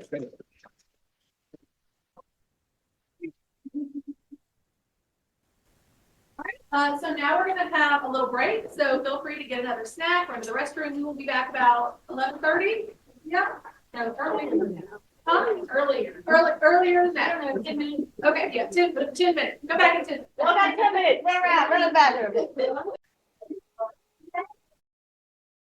All right, y'all. So we're about ready to get started. We're gonna let Katie set up. She is from the Mississippi Museum of Natural Science. So start making your way back. She still hasn't set up. It's okay. So and just when she's ready. I'm not even gonna Oh, sign up. ready? I'm just gonna jump in. I've been in meetings all morning, so I'm just gonna go with that adrenaline that's pumping through everybody. Hey, you're from medicine, right? Hi guys, my name is Katie Tupy. I am the education coordinator at the Mississippi Museum of Natural Science. I have recently become education coordinator. Actually just this last summer. I was an educator before that. So we have a team of educators that are based out of the Natural Science Museum here in Jackson.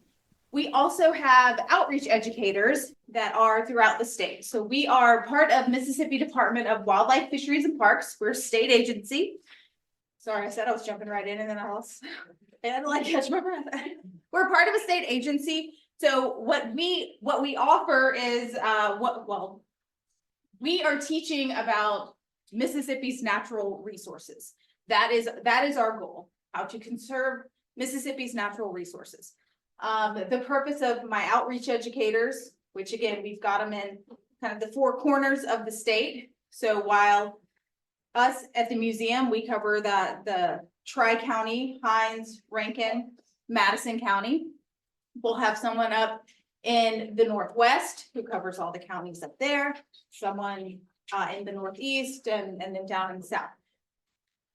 Our outreach educators cover a lot of ground. They go to libraries. Has anyone ever had a natural science educator there? Okay, great. So not only do we do schools, but we do a lot with libraries too.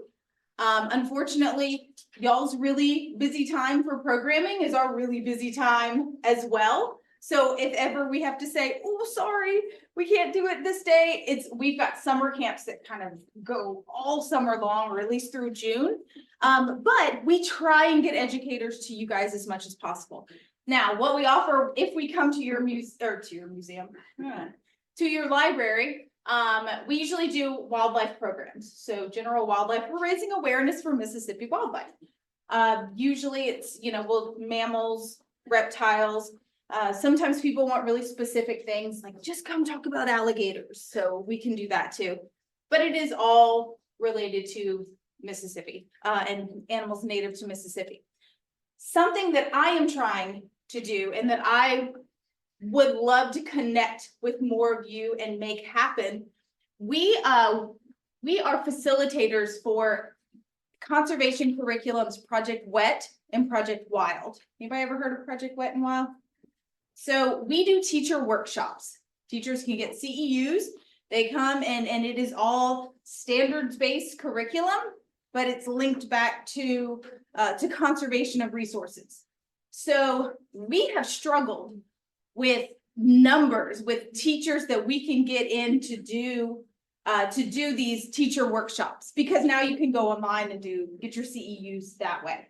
So we brainstormed a lot. Okay, how do we can't get as many teachers to come here. How can we go to them? How can we reach teachers throughout the state and give them these resources? So I had actually talked to some folks who worked in the library, in your library system. I'm sorry, I keep pointing, I'm from Madison, so that's why I'm here. About potentially starting to host teacher workshops in libraries. So that's great for us because we want to host a certain number of workshops every year, but also it gets your local teachers in there so that then you can say, hey, while you're here, look at these resources that we have. If you do use this curriculum, look at these resources that you can use and come here and pull from that. So a huge part of making that happen is making connections. So I'm very much encouraging my outreach educators, talk to your local libraries, try and make these connections, see if maybe we can book workshops that are hosted at the libraries, that bring teachers in. So if you hear one of your educators from the Natural Science Museum come to you and ask, that's where that's coming from. Because we're just trying to figure out how do we get our resources out there? And you guys that's what you do. You get resources, you provide resources to folks that live here in Mississippi. We do the same thing. So I think it'd be really cool to work together to do that. But also, if you're doing your summer programming and you would like for the Natural Science Museum to come, we do love doing that. I do love packing up. I usually have an alligator or a snake with me. I don't today, sorry. But I'm so sorry. You got me. I can be snappy, I can. But we do bring live animals out when we do things. So, does anybody have any questions? I'll just make a quick comment. You talked about CEUs, like if for Madison County, for example, if they host that kind of an educator program, you can just submit that kind of an event to us at the Library Commission and we will issue those CEUs. We are permitted to do that. Okay. I didn't know that. Yes. Wow. Okay. How long are those workshops? So in the past, we were kind of stuck doing a 6-hour workshop. And what we found is that's a lot of time to ask a teacher to give of their weekend or whatever. So what we're trying to get them down a little bit, what we've run into, and this may be the answer to that, was we give our CEUs. Our CEUs are issued through Mississippi College. And they have told us that the lowest number of CEUs they'll give is 0.5, which would require a 5-hour workshop. Again, that's a decent chunk of time. I know as a mommy, like that's hard to be like, hey, I'm stepping out for 5 hours.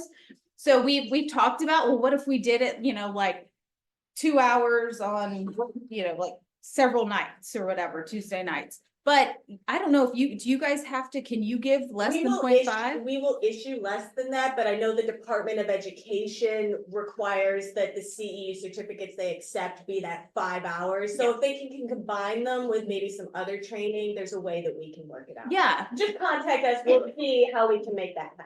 And there's different finagling we can do. Like if we've even thought about, okay, if we did a 3-hour workshop at a library and maybe on a Saturday or something, and that's 0.3 CEUs, but then have them, teach the curriculum, and we could even go into their classrooms and see this curriculum being taught, and they can even get CEUs for that. That can add the extra like 0.2 or the extra 2 hours. So again, that's something that we're also trying to get, because when you say 6 hours, it's like, like that's a lot.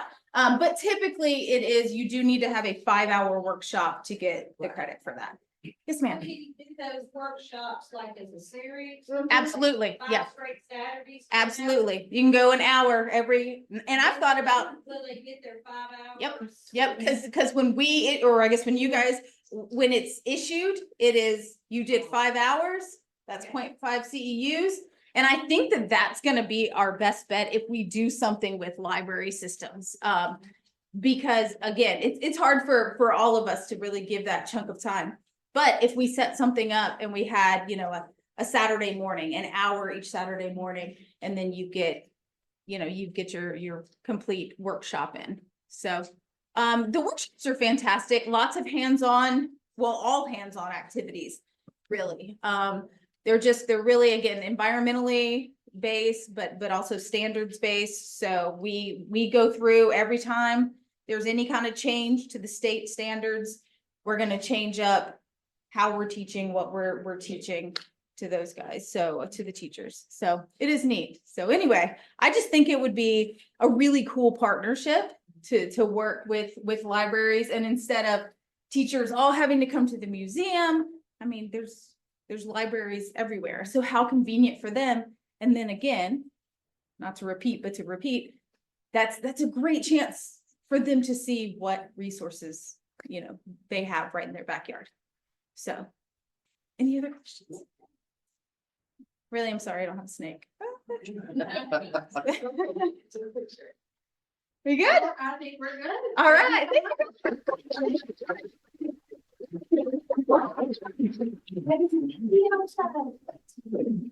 So next, I have a formal announcement that I was given. We have the Move to Learn team with us. We have Larry Calhoun from the Mississippi Department of Education.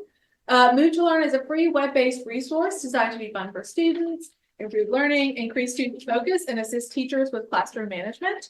We are pleased to have the team here today to share their program, how it helps educators create positive learning environments. Please join me in welcoming the Move to Learn team. Thank you, ladies and gentlemen. First thing, there is no team, it's just me. They put me on the road 1,200, 1,500 miles a week, all 82 counties, public and private schools, and it's a wear and tear, but it's worth it. I want to thank you all because lately, the last couple of years, we've been coming out to libraries, and we've seen some remarkable stuff going on in some of these libraries with these kids. But I want to tell you something that happened to me, the kids that you deal with. Have you ever had any kids who maybe didn't have both parents in their life? Anybody have a kid, maybe there was some drugs or something in the family? Look, dysfunction, alcoholism, gang stuff. That was me growing up. Here's what a librarian did for me. I'll never forget. I'll be 60 years old in November. But I never forget this moment. This librarian in my neighborhood, every summer when school was out, she invited us in for a couple of reasons. First, she told us that it was so hot outside and that we needed to come in where it was cool so we wouldn't get too hot and there was cold water. And she told us that we could read almost anything we wanted to read. She put all these books and magazines on this table. She said, whatever you do, don't touch those books and magazines. Those belong to someone else. But in actuality, she wanted us to read them, and we were just all over the stuff. And so I learned to read and learned the Dewey Decimal System, all that stuff going on in the library. But the other thing was she was keeping us out of harm's way because there was drugs and gangs. And I'll never forget that lady doing that. She didn't have to do that, but she did it, and it made a difference in my life. And so I always said I wanted to give back and to serve just like she served. Maybe not in the same way, but part of servicing is going out into these libraries and these schools and everywhere we can go. Move to Learn is a free resource. It's 5 minutes of movement. data and research from all over the country, all over the world, suggesting when boys and girls are moving for just 5 minutes, something amazing happens to their brains. Now they say the same thing happens to our brains when we get older, something called neurogenesis. Brain cell growth. We have billions of neurons, and the more active we are, our heart pumps oxygenated blood. So when those kids are working and they're laughing, they don't even get it. They don't understand what's happening. But when they do sit down after that 5 minutes, they can focus, concentrate, and spend more quality time on task, which is the goal of, I think all of us represent collective responsibility. You see, we all want our kids to be smart. We want them, they all smart in different ways. But we do know if we collectively do this, instead of sending them to the state pen, we can send them to Penn State. How about that? It's movetolearnms.org. It's free. If you want to visit, and I'm not absolutely certain if anyone's in this room that we came to your library, but we travel the entire state. I want to give you a piece of information. If you ever want us to come and do anything with the children you have there, it's absolutely free. This is a collaboration between the Bauer Foundation and the Mississippi State Department of Education. And the contact person, her name is Jane Black, and she's at jblack@bauerfoundation.org. Again, that's jblack@bauerfoundation.org. Her name's Black, but she's white. I tease about that. We had that little thing going on. And her phone number, I'll give you her phone number too. If you send her an email and she doesn't respond, reach her at 601-954-2499. Again, that's area code 601-954-2499. Boys and girls, as I understood and started doing some research, by the way, I've been in a classroom teaching since 1986, 87. I've taught middle school, high school, and the college level for like 4 years. I hated my college job. They paid me a ton, but I hated it. I found more purpose in the school. So I literally retired from Clinton Public Schools in 2012, and they asked me to do this work. So this program's been going on since 2012, and it's based on metrics and data. But boys and girls cannot sit for long periods of time like we did. We had trouble, and sometimes we got whippings. I don't know if anybody in here ever got a whipping, but if we couldn't sit still, that was a problem. But now we know that boys and girls are born with testosterone in their bloodstream. That's a hormone that, it makes you move, testosterone. Boys have slightly more than girls, but girls have more estrogen, but they still have some testosterone. And it makes you move and beat and do all. And those are just kids who are tactile, their body can accept. If you find a child who cannot sit, and you allow just a small amount of movement. Now, we went with 5 minutes because that's the amount of time it takes to transition from one subject to the next. So it does not take away from your teaching and the quality of instruction. It actually adds to the value of that instruction. And so, to give you an example, one of my librarians, we were looking up the states, and she said we were tactile. She realized I couldn't sit. So she had us come reach in a box. And the state I pulled out was Arkansas. Everybody knows about Arkansas.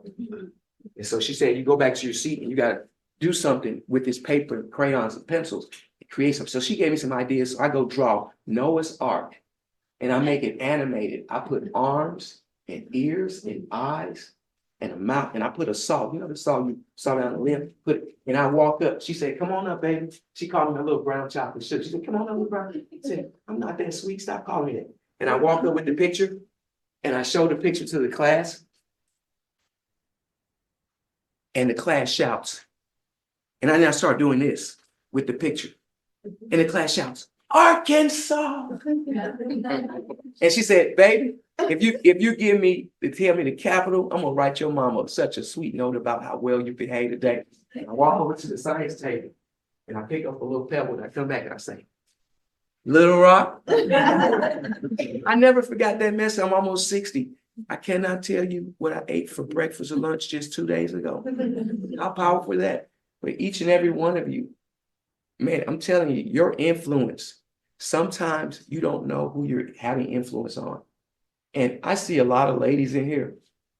I see quite a few men in here. And for you men, I want to say this. You never know when some little boy needs you, like I needed. I didn't have that relationship with my dad, that I could come around a man like these men in here, and they would see me in the library or at the school, and they say, boy, stop that crying about your daddy. When you in this library, this school, I'm your dad. I say, thank you, Papa. And they made me play sports to keep me out of harm's way. They played me play football, baseball, basketball, track, and I played sports in college. And guess what? Come from a community just like this community, this city. I'm the first of 30 grandchildren. I have a master's degree, the first to graduate from high school, college. I'm a published writer. I traveled the whole country refereeing basketball. But it wasn't my family that had everything I needed, just like sometimes a few of our kids here, but it was people like you who cared. You see, your work, I know this. I don't know you, but I know your work is hard work. It's very hard work. But you also do this because you know it's hard work. And that's what you do. And every one of these children you reach, some of them are going to be kind of challenging, but they can make it as long as you believe in them and you build those relationships to make them want to read. I read like one book a week because of my librarians. Most Americans don't read one book a year.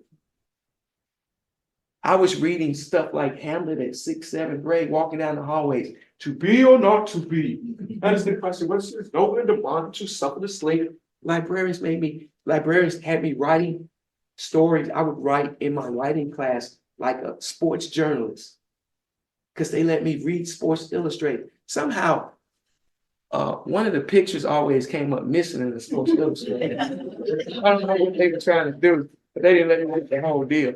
But I learned how to write, and now I write because librarians, they turn me on to that. And that's what you do.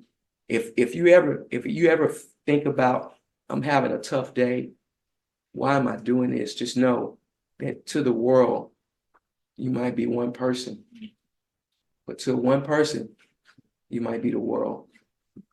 That's what you do. And I want to thank you all, and I want to make sure you know that the website is free.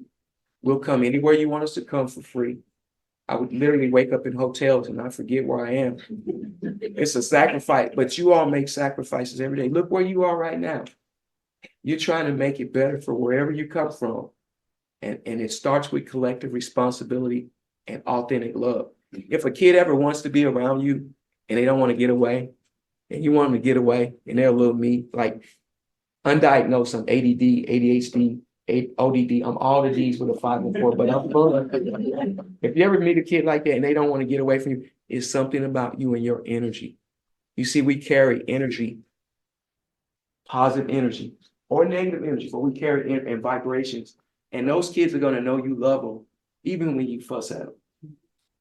So thank you, thank you, thank you. I can't appreciate you enough. I could literally do a dissertation on what libraries mean to communities in terms of making boys and girls excited. Our State Department, we've been looking at some data. Reading scores are up. Writing scores, I'm talking significantly based on the national average. The graduation, anybody know the graduation rate for the United States? It's 85%. It's 85 plus. You know the graduation rate in Mississippi? Is anybody? Y'all ain't heard on the news. It ain't been on the news. 89.9% graduation rate. But that's due to everybody pulling together and saying, these are our children. Every last one of them. And if we educate them and keep doing what you're doing, we don't have to worry about them, because if they put something here, I tell them all the time, learn, baby, learn, so you can earn, baby, earn. If they get those skills, you don't have to worry about them committing crime. You see, if you grow up in poverty, you will kill and you will steal if you don't have the skill set. That's what we're dealing with in Jackson. It's not where you come from. Because I come from an impoverished area, but look at me with all the people that can pour it into me. The same way with our kids now. If we give them skills and make them feel good about themselves and not beat them up psychologically. Do you know there's some boys that never got hugged? Never even ever had somebody say, I love you. So what we do when we go out, we try to build those relationships and let them see education is the best thing for you. Your mom and dad don't have to have an education for you to have one. I'm a living example of that. So I appreciate you. and know that your smile is your logo. Your personality, it's your business card. And the way you make people feel long after they meet you becomes your trademark. Thank you, ma'am. In the words of an old Southern gentleman, it's been a plum pleasing pleasure as well as a privilege. Thank you.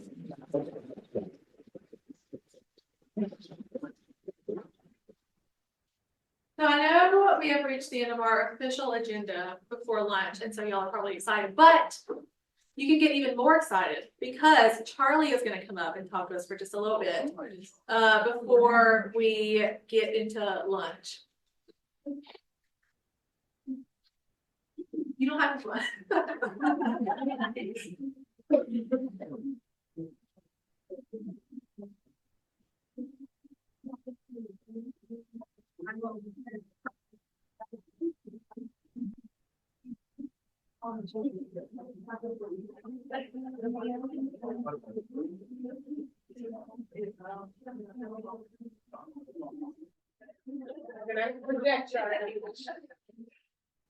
All right, can everybody hear me? All right, can the people on the Zoom also hear me? Do we have any feedback on the Zoom, whether they can hear Charlie? Can anybody hear me? Can the people on Zoom hear me? Good, okay. So I want to try to maintain this level of volume. Might not last the whole time. So I know most of y'all. I'm Charlie. I'm the Special Collections Coordinator. I have a bunch of free stuff that y'all can use for your programs at your library. Some of y'all might not know about it. Hopefully you'll learn some stuff today. Yes. Can I share it with If not, I'll come up there. You can. Nabs will come up and take care of it, Charlie. Let's see.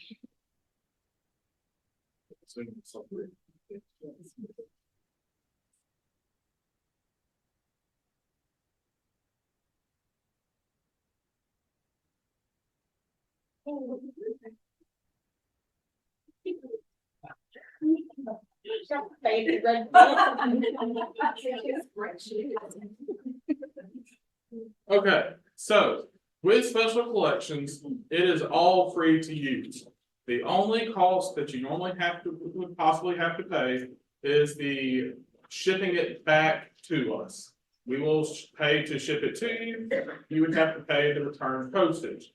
Some of it due to either weight or cost, you might have to come pick it up and return it in person, but we can always work something out. So I have created a website that features all the stuff in our Special Collections. If you're on Zoom, you can go to this website to follow along. It's mlc.libguides.com. And then at the very bottom, you'll see the option Special Collections. We're going to click there. And this has all the information of what's in Special Collections. One thing, we do ask you to complete a survey that asks how many programs you used it for, how many adults were there, how many kids, a couple of things like that. It takes like 1 to 2 minutes to fill out. There's a link on here. I'll also email that to you. But the beautiful thing is, this is up to date. Whenever we add something, I add it to this as part of my workflow. So if you have a question of what we have, it's on here. But still feel free to reach out. One of our big collections is the book club in a box kit, 10 books per kit with a discussion guide. A lot of people ask, well, what books do you have available, or what books do we have box kits for? If you click book club in a box kits, there's a link that has an updated list of our selection. There's almost 200 titles to choose from, and you can reserve them up to 18 months in advance. Those are available for 3 months. Since we are talking about adventures in the library, or adventures begin in the library, some of the fun stuff that may be of use for your summer programming would be our bird watching kits. We have 10 sets of binoculars, a book of Mississippi birds, and some laminated field guides for bird watching. that is available. We have one set of that. It's available for a 2-week checkout. I was really thinking about Freedom Ranch whenever, that's what I was saying. I was like, ooh, we can watch some more birds. Because I've been hearing a lot of hooting out in my yard. And I think it's one of those owls like Rosie. If you're looking to make some promotional materials, a button maker would be a good option. You can design stuff saying, visit your library, have the dates on it, whatever. We would supply the button maker and most of the supplies. The only thing you would have to do is create the designs and print them to make them, or you can provide kids with the materials to make them. But we will supply you with the pin backs, the shell, and the mylar, the main parts of the button. They're a lot of fun. They're usually really popular. I haven't heard a lot of bad feedback about it. And you tell me how many buttons you plan on making, and I'll make sure you have that many. So pretty straightforward. Costumes have been really popular, and we have a lot of inflatable costumes. Most of y'all know about these, I think. So some of them are still pretty new. So this part has a picture of every costume we have. The axolotl is one of my favorites. I do like the joke of axolotl questions. So, you know me, that's my type of humor. So we also have some dinosaurs.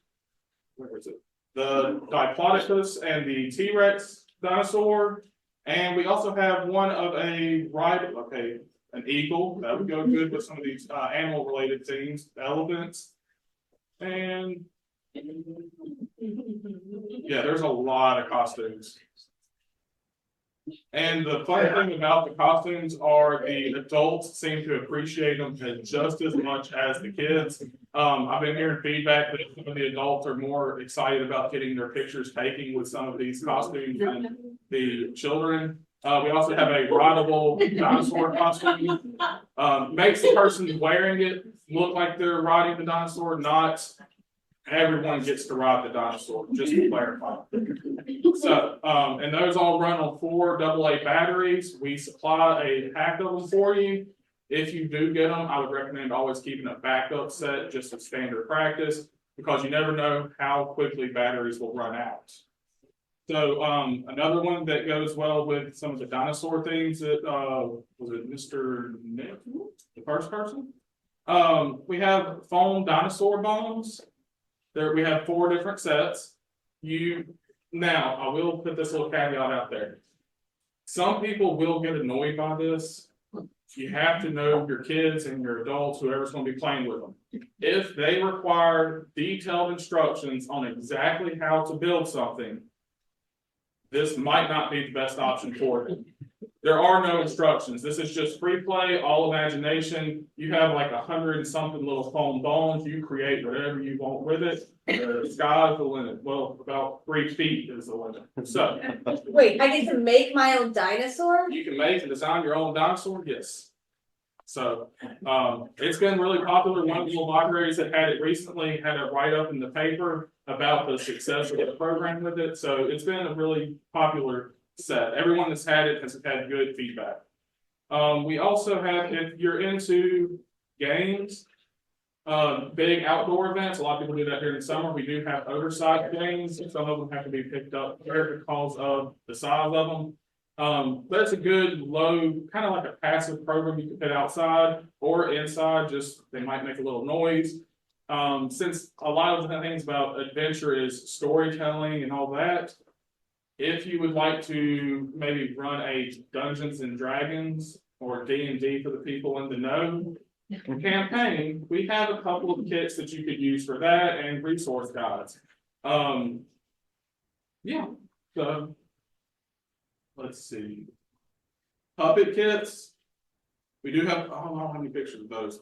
I have to add that. Puppet kits. We have a lot of puppet kits. Kids can tell stories. They can puppets can go on adventures. You can do a lot of different things with the puppets. Coding. So a lot of people are talking about coding, STEM, and that type of activities. So we do have a few different types of coding kits. They all operate basically the same. there's a little robot that either has buttons on it or a little remote that you push the buttons to tell the robot what to do. They all come with different obstacles, sets that you can lay out the land for it. And the kids basically learned, okay, if I tell it to go forward one to the right one, I need to make sure nothing's in the way. So you learn coding steps through it. So we have Botley, he's a cute little robot. We also have Code and Go robot mouse. This is one of my favorites just because his Colby, he's a mouse and he's hunting the cheese, so it's Colby cheese. Love that. Coding critters. This would go well with some of the magic and the other animals because we have two different sets. We have a Blazer the dragon and Sky the unicorn. The instruction booklet is written as a fairy tale, like a spell book, and the remote is shaped like a wand. So to get it to work, you input the buttons correctly, and then you cast your spell with your wand to make the dragon or the unicorn do its thing. And we also have the switcheroo coding kit. This one is all about adaptability. It's the same little vehicle, but you can change its shell. So it can look like a fire truck, a police car, or a construction truck. And then you lay out a little community and it goes through and solves little challenges. So one of my favorite ones is as the fire truck, you have these little tiles that look like flames. And when you get to it, it has a catapult as the ladder. And you can catapult little water droplets at the flames to try to put it out. If you knock it over, you put it out. So it's a lot of fun even for adults. And let's see. Who's familiar with story walls? Okay. A lot of people. Some people might not be. So story walls are stories that have been, or books that have been cut apart and put out where people can walk along on a trail or wherever and read the story. We've created some. Now, usually when people think of story walls, they think of those like really nice wooden structures that you might say, you are here. Those are very heavy, very expensive, and we would not be able to put them out if we had those coming. So ours are a lot more portable. They're basically those sign, like the corrugated plastic that you see with the political campaign signs. That's crazy. And then it has a little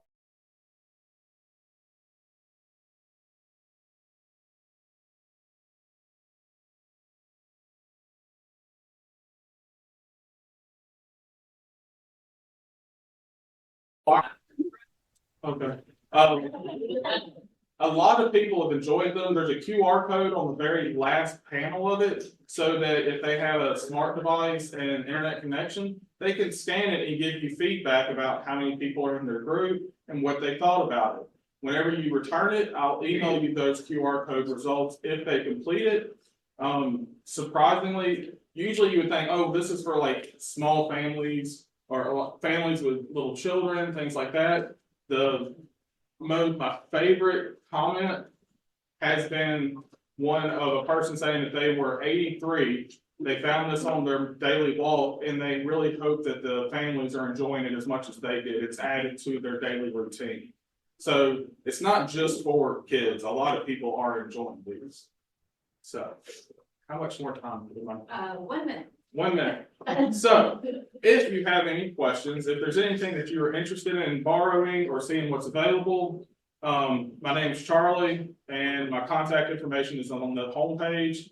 I look forward to hearing from y'all.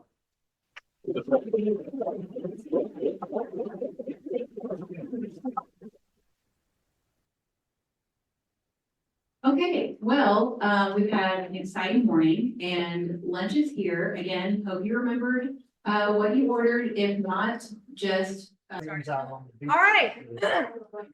Welcome back from lunch. I think we're all pretty much back. Just a little refresher, if you're on Zoom, we have somebody monitoring the Zoom chat. So if you have any questions, please enter your questions there in the chat and we will hopefully be able to answer them in the moment. But if not, we will follow up and get your questions answered later. For new presenters, this is our wrangling chair. Please do not go past the chair or we can't see. All right, so welcome to the Dinosaur Experience. And y'all can go ahead. All right, well, thank you so much for inviting us here today. I just wanted to start for a few minutes to let you know who I am, what we are, and more importantly to me anyway, why we are. My name's Martin, Ranger Martin, and I'm, if you hadn't gathered, not exactly a local. Yeah. The accent kind of gives it away a little bit, doesn't it? Yeah. And sometimes because of my accent, people tell me I talk a little bit too fast. Now, personally, I think you guys just listen too slow. Okay, so we're going to work hard on that. If I'm going too quick, just let me know. I don't want to spend too much time because I want to show more than I tell. But what I will say is, this is a dream of mine. This is part of my dream. I have a huge dream that one day I'm going to open my own museum, my own dinosaur museum, but it's going to be better than any museum you've ever thought of or heard of. It's going to be, if you imagine Disney and Universal built a museum where the actual exhibits moved rather than just stood there and gathered dust, that's the kind of dream I have. And you guys are part of my dream now because you can help me to make it happen. And the way we do that is I do it by making children laugh, making them smile, and we trick them into learning a little bit. That's what we do. So I'm going to show you a couple of bits and pieces here because obviously we're not going to do the full show, but I just want to give you an idea of some of the things we talk about. So we show some fossils. We've got a claw here from a Megaraptor. I've got a fossil here. This is actually a claw from a T-Rex. Now I showed this at the school this morning, which is why I'm here a bit late because we did a show this morning.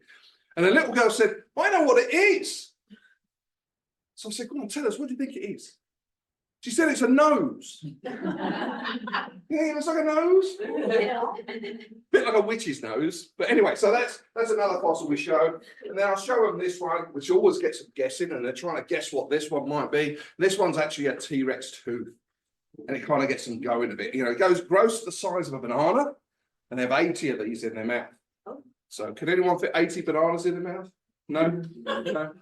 Neither can the kids, although some of them say, "Oh, I can." I'm like, okay. So, so we show a few fossils, we go into a bit in depth, we talk about dinosaurs and their origins, and then we talk about our dinosaurs. So I brought a couple to show you today. One I'm sure you can see out here, that's Fluffy. But our main dinosaur that people don't realise is our main dinosaur is our baby T-Rex, okay? And his name is Rexy. Now, I know Miss Patsy's met Rexy because we came to her library last year.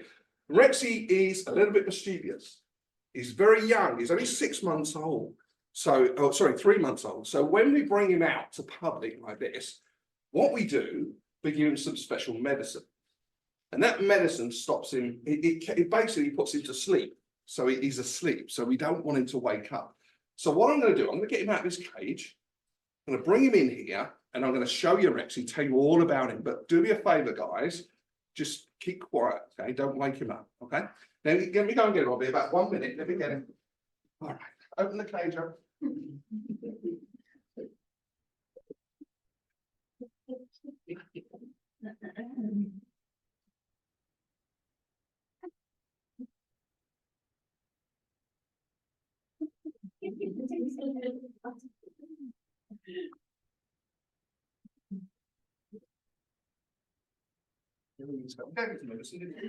Yeah. Okay.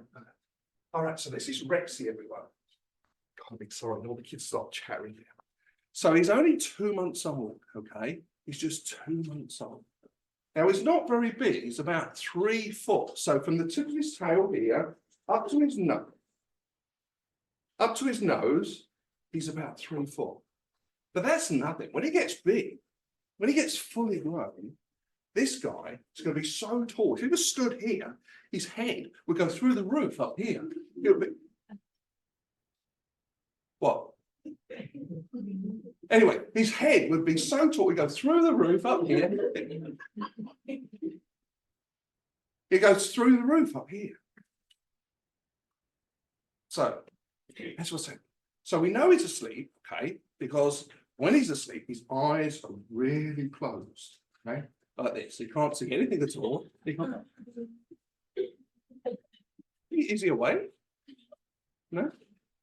So look, let me prove to you he's awake. Okay? It'll make me prove to you he's asleep. So when he's asleep, his eyes are closed, his mouth's closed, He's just breathing, the medicine's working, he's not doing anything wrong. Look, I'll prove to you he's asleep, okay? Let me show you. So when he's asleep, he goes floppy like this. You see? See how floppy he is? It's like, you know, when children are asleep and mum and dad come and move them at night, they don't know they've been moved. That's exactly how he is. Ah! You should have said, you could have told me he was awake.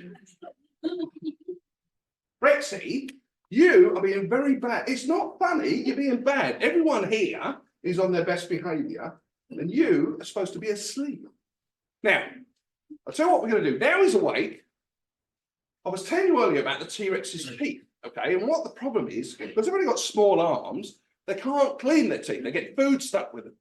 So what we have to do as rangers, we have to make sure that his teeth are clean. So I'm going to show you now, while he's awake, how we do that. So Rexy, let's show everyone. Open your mouth. We're going to look into... Actually, it's really important. You've got to do this. Open your mouth. We're going to look into... I don't want to do it. Rexy, if you open your mouth nicely, on the way home today, I'll stop and I'll get you some chicken nuggets. All right, so what we have to do now, guys, we've got to make sure there's no bits of food because it makes his teeth go wrong. They fall out. And we know we talked about earlier about their teeth. They keep growing back. So we've got to make sure there's no... Rexy, that's bad. Don't bite. That's not... You're not funny. It's naughty. Now, I need you to promise me now you're going to be on your best behaviour in front of all these people.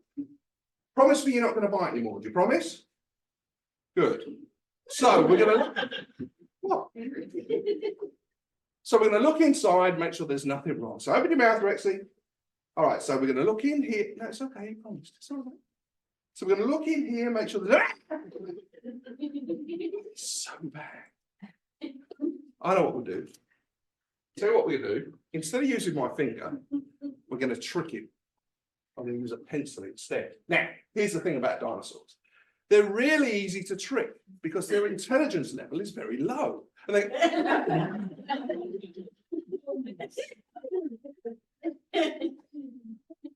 As I was saying, when we look at their skulls, we can examine them. We look at their brain size and we know because their brain is small, they're not very clever. And we get... So we can work that out because between you and me, Rexy here is really silly. So we're going to use a pencil instead. So Rexy, open your mouth. We're going to look. Get some chicken nuggets. All right. So we're going to use the pencil now. We're going to clean out all the bits of food that are in here. Like this. Make sure it's all clean. At the top. At the bottom. Right. So,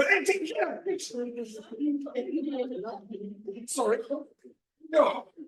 It's not funny, Rexy. You bit the pencil. You don't.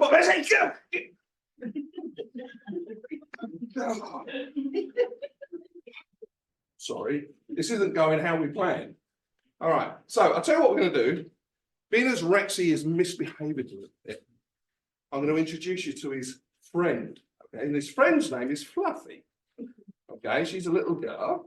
And we're going to bring Fluffy in now, and I'll introduce you to Fluffy, and we'll show you how we clean Fluffy's teeth. Okay, let me go get her. All right, are you ready, Fluffy?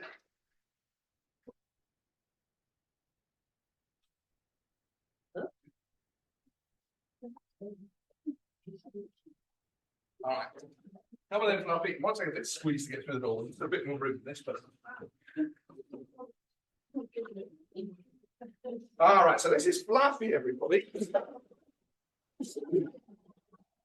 All right, hold it there. Look at me, Fluffy. Watch your tail, Fluffy. You've got to be careful. Take a step to your right. Okay, so Fluffy here, she's our Utah raptor. She's a Utah raptor because she was born in Utah. Your tail is getting very dangerous. Don't move. So she's getting, so she's a Utah raptor because she was found in Utah. Now, what I'm going to do now is I'm going to show you how we take care of our dinosaurs, how we clean her teeth. So let me show you that. So, with our Utah raptor, we have to use a big toothbrush because I don't want to put my fingers in there. Okay, so we're going to open it up. So open your mouth, Fluffy, head up, head up. All right, we're gonna clean all her teeth. Yeah. It's really bad. Everyone's looking at you. Behave. So as I was saying, we're gonna do it properly now. So open your mouth nicely. We're gonna look in here. We're gonna clean all her teeth.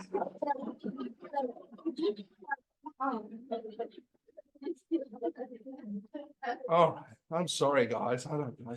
She's so bad. Oh. We really need help training these dinosaurs. Do we have any volunteers to help train our dinosaurs? No. All right. So look, what I'm going to do, guys, because that's about as long as we've got. But what we normally do now with the children, we get them to train our dinosaurs. So we line them up and they teach her how to stop and walk around and turn around, and she knocks me over and chases me, and you get the idea of how we do things. So that's pretty much what we have for you. I hope we gave you a taster of some of the things we do. And the surprises, because obviously they don't know this guy's coming out. We have this guy hidden. And if we've got little cupboards and things, that's even better. Because I'll go to a door and he'll come out the cupboard or come through the back. That's pretty much what we do. My name is Martin from the Dinosaur Experience. You can find us at thedinosaurexperience.com. We will hang around for a little while. I don't know, what time do you finish today? So I think we are through at 2:30. 2:30, okay. Well, we'll hang around for a little while if you wanted to come and say hello and everything. And I've got some flyers here. If anybody was interested, wanted to talk to us about anything at all, I'll leave some flyers out as well so you can get in touch with us. But thank you for your time, guys. It's been a pleasure. And hope to speak to you all soon. Give me a second, Fluffy. Hang on. I'll try and get out of the way.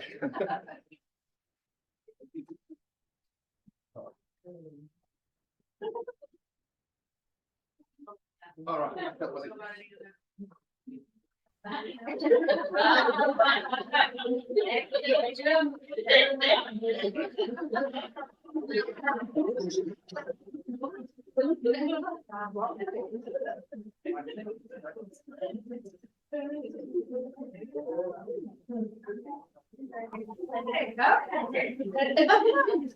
was great. Yeah.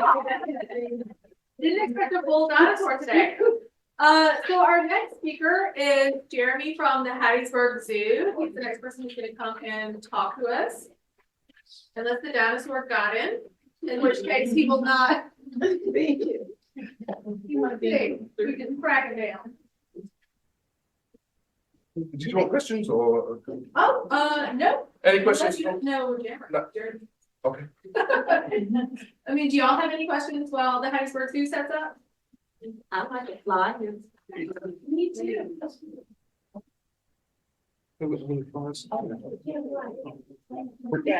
You got it? Thank you. Thank you. And if you speak to Miss Patsy, we were at Miss Patsy's library, so she knows the whole idea behind this. Television station, front page newspaper.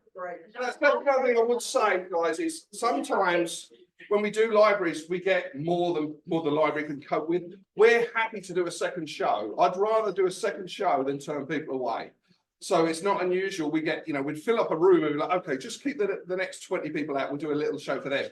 When we open the show again, there's another 500 people coming in. So, thank you for your time.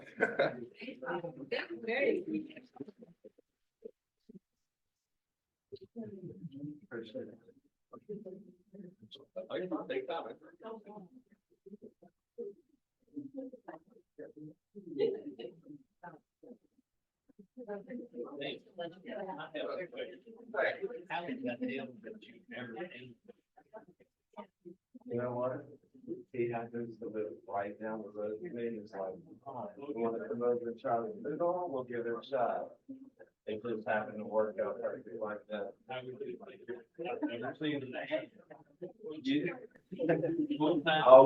was on Facebook, just searching for jobs. Did everyone get a lunch earlier? If you didn't, there's a few more outside. Manual labor, what I'm used to. We're ready for you.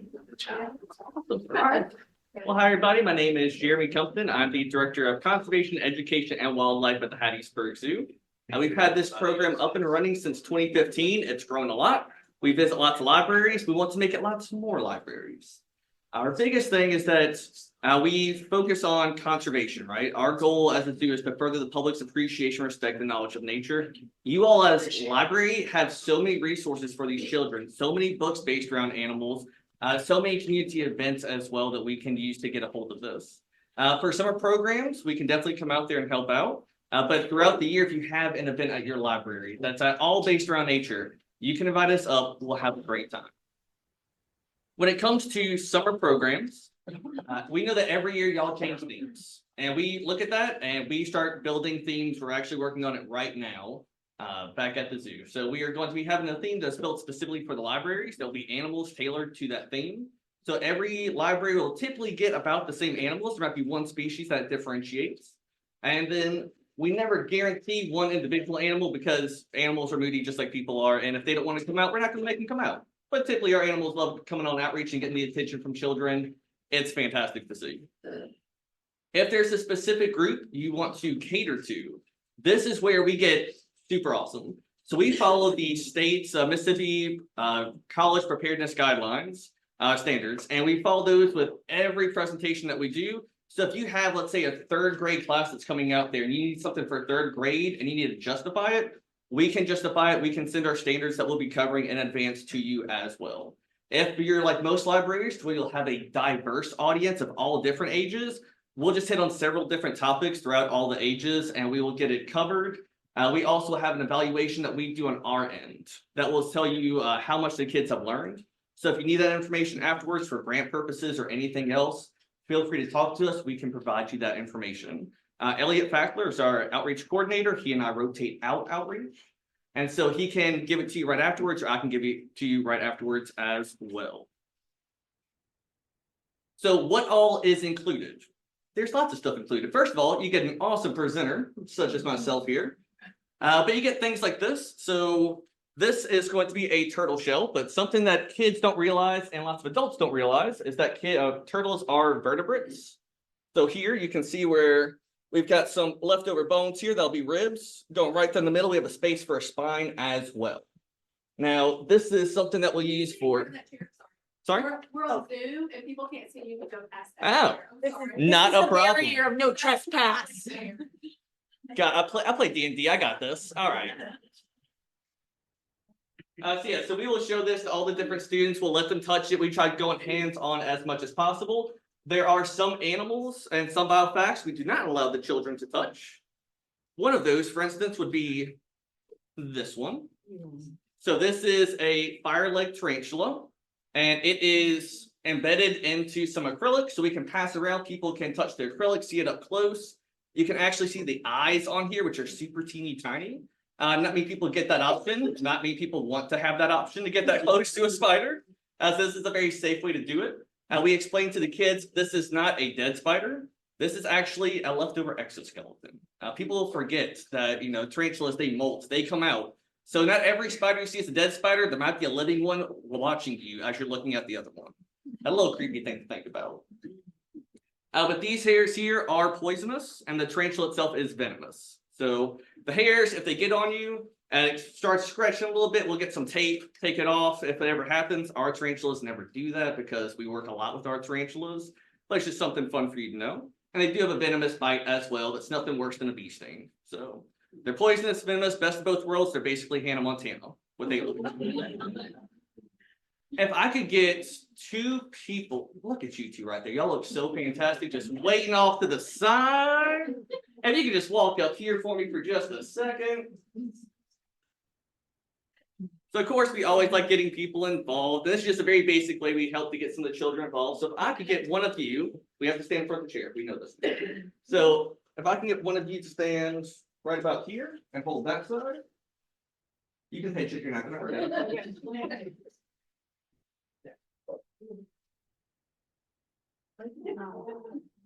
Keep on, just walk that way as far as you can. So this here is a real snake shed from one of the snakes that we might be able to bring out depending on how far away your class is. This is an 8-foot long red-tailed boa, and she is actually shedding. She's up to about 9 feet now, but this is back when she was 8 feet. And this is something the kids can handle. As we can see at the edge, especially your edge, it's missing a head. I promise it had its head whenever it shed.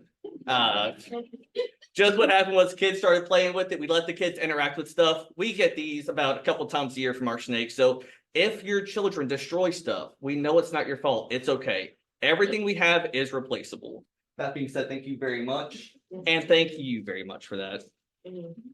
If you have high school classes, we can use this to cover zoology parts about the difference between the dorsal and ventral scales, anything similar to that. If you would like to scare somebody, we do have fangs, and we'll fill this with water, put it here, and it will squirt out venom straight at the person. We're not going to do it here. We have carpet, and we don't want to ruin the carpet, but it is quite fantastic to see and a great way to get some interaction happening.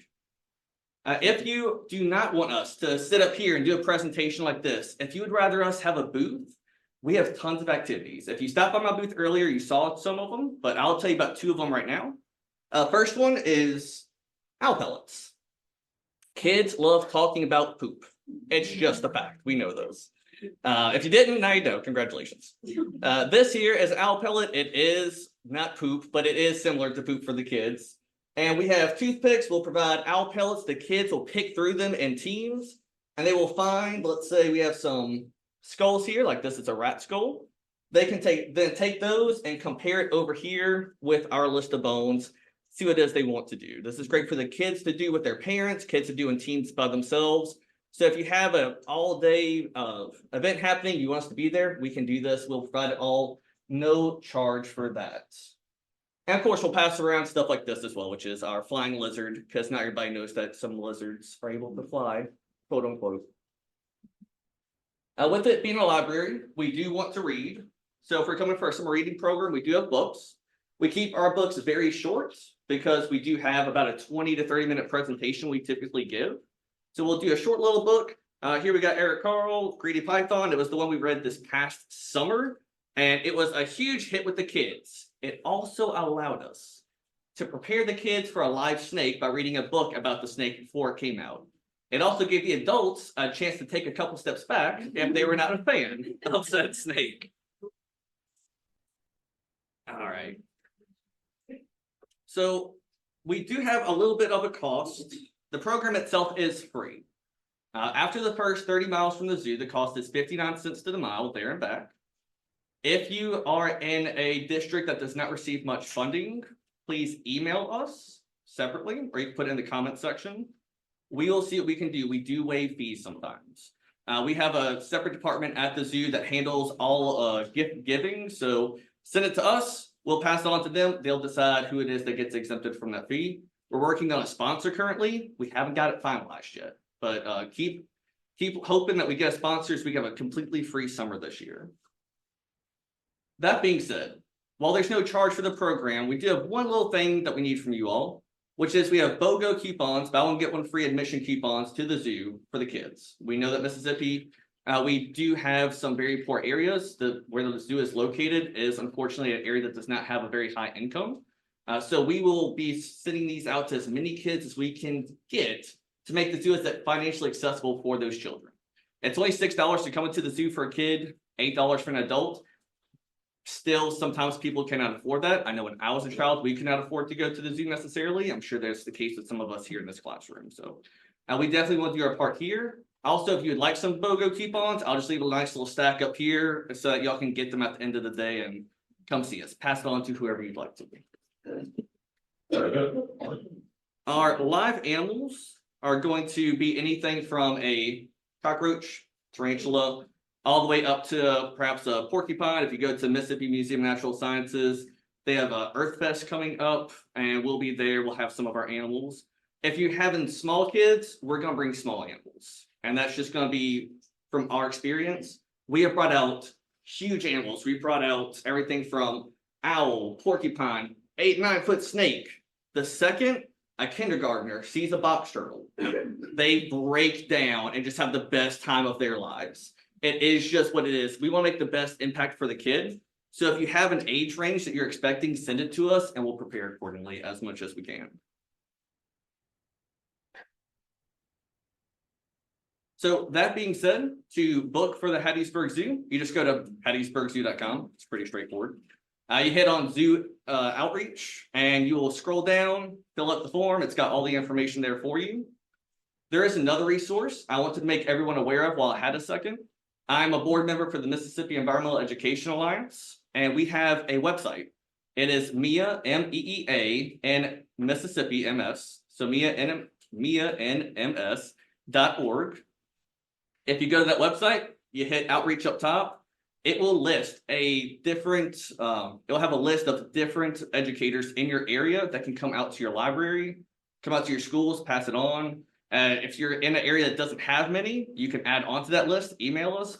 But this is a way to get some more free education programming for people who might not be able to be here today. You can still find those in your region. So that being said, thank you all so much for having me today. I'll leave those BOGOs here and y'all have a great day.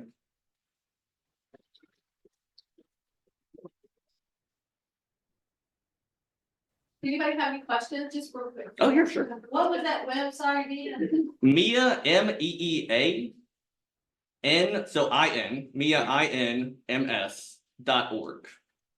And just hit outreach up top. You'll see where it's broken into the different Mississippi districts, and it will have your district. It'll have the organization, person's name, their contact, website, what all they provide. It's all right there for you. Please utilize this. We exist for a reason. Anybody else? Awesome. So Thank you. You're super welcome.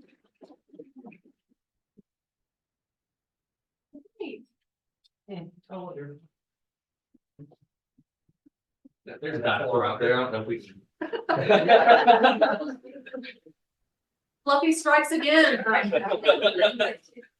right, so up next, we have Elizabeth Whigham from the Mississippi Aquarium. If I can hear a little more.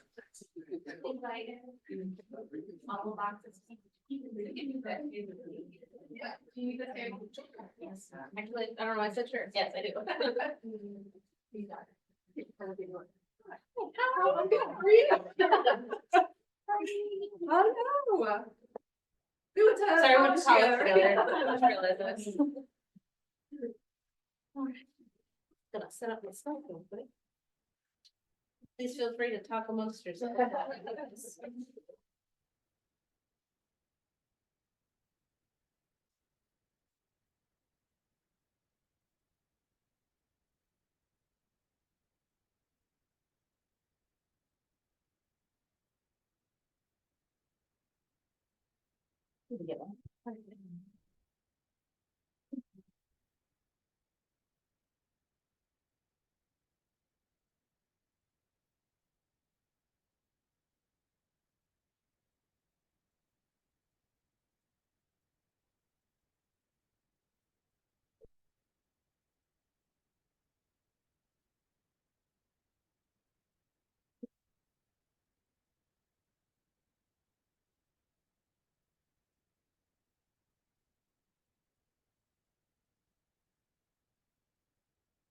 You ready? Yeah, we're ready. Sweet. All right, no more talking. All right, so like Alex said, my name is Elizabeth Whigham. I am with Mississippi Aquarium. So for those of you in the audience, how many of you knew we had an aquarium in Mississippi? Cool, most of you guys. Awesome. For those of you who didn't know, we are located down in Gulfport. So just a short 3-hour drive down to the coast.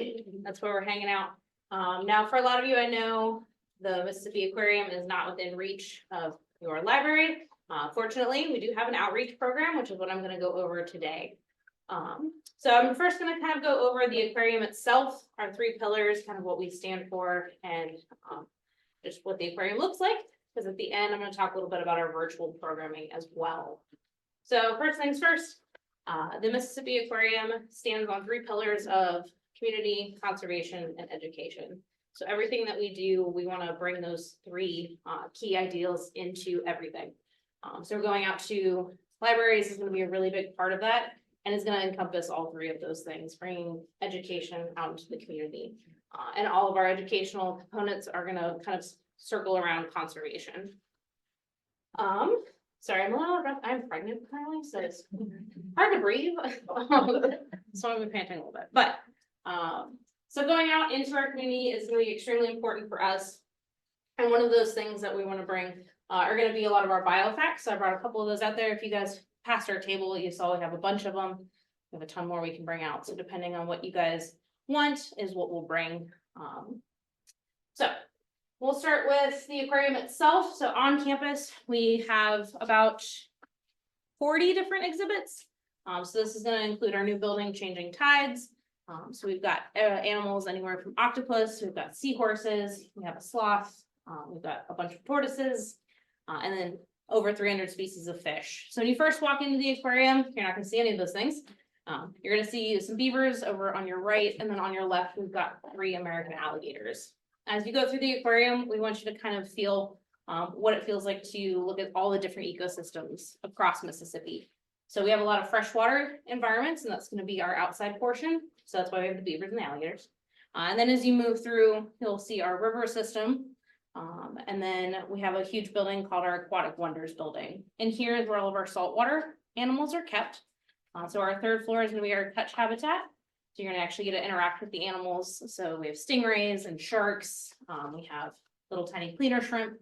And then as you move through that building, you kind of go under the ocean and you get to see all of our large sharks, our sea turtles, and then all of our really cool species of fish in that building.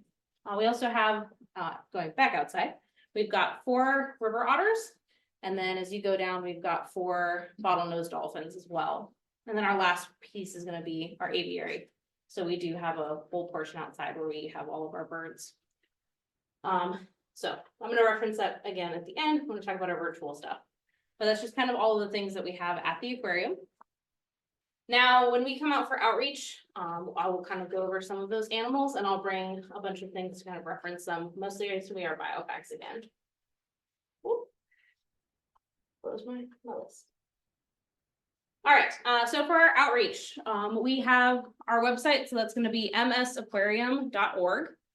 On this website, we have an education tab up on the top right portion. You're going to click that, and it'll pull up our outreach tab. You'll click on that, and it'll kind of show you all the options for lessons that we currently have. I'm going to go over them a little bit because they have some brief descriptors, but they don't really go into depth, and I can do that here so you guys can kind of get a better idea of what you'll be signing up for. So our first outreach lesson is going to be called Animal Locomotion. So this lesson is geared more towards our pre-K and kindergarten groups. It is very interactive. So we'll talk about the different ways that animals move around, not just in the ocean, but on land as well.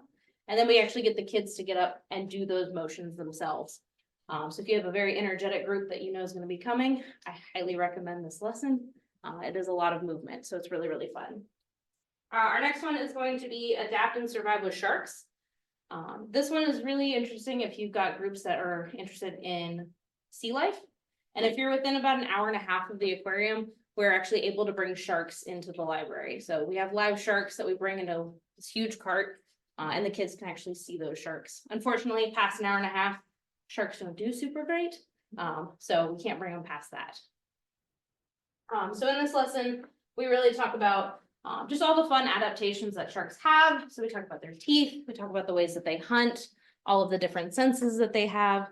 And then I bring a ton of biofacts, which, similar to Jeremy, we let the kids use and touch. We're not afraid of things getting broken. Once again, things are replaceable.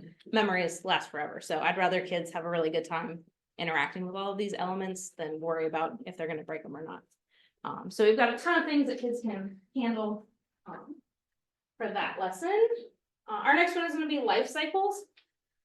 So this one we talk about all the different animals and their different life cycles. So we go over mammals, reptiles, amphibians, fish, and birds.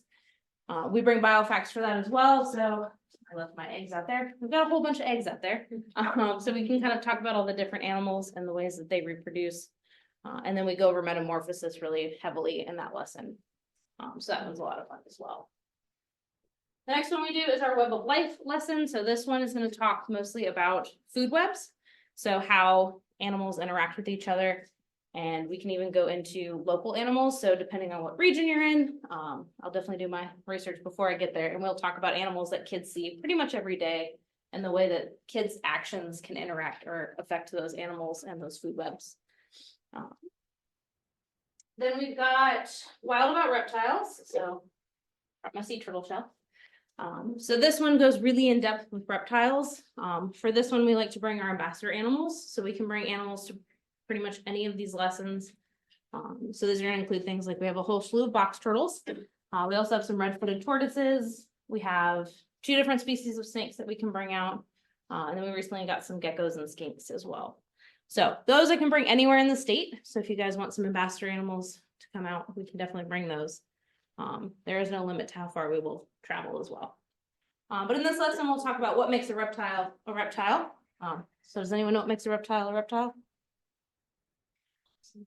Cold-blooded. Cold-blooded. What else? Scales. Anything else? Eggs. Very good. Anything else? What do they breathe with? Lungs. There you go. And they all have a spine. So those are gonna be the 5 things. When we'll go over each of those, the kids will get to interact with all those parts, especially our shells, which are really fun because, like Jeremy said, they've got that spine. And a lot of kids don't know that turtles cannot remove their shells. They think they're like hermit crabs. It's real weird. But that's gonna be a really fun lesson. All right. And then we've got 3 kind of more middle school age lessons. So these are gonna be things like animal adaptations and natural selection.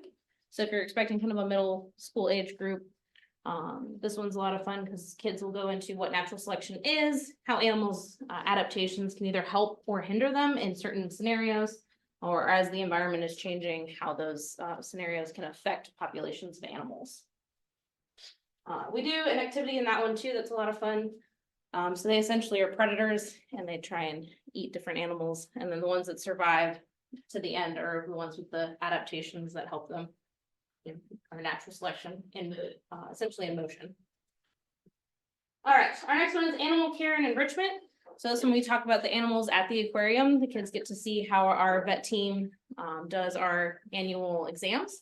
They'll get to do a lot of hands-on stuff. They'll look under microscopes for this one. We've also got at the end where the kids are going to make enrichment for the animals. And that's fun because we can actually take those back to the aquarium and give them to the animals. And then we can send you guys pictures of the animals interacting with those objects that the kids made. So that's a good interactive one. And then our last one for middle school is going to be marine debris. So we talk a lot about how everyone's actions, especially with littering, can go down to the coast and affect the animals in the ocean, as well as the Gulf of Mexico.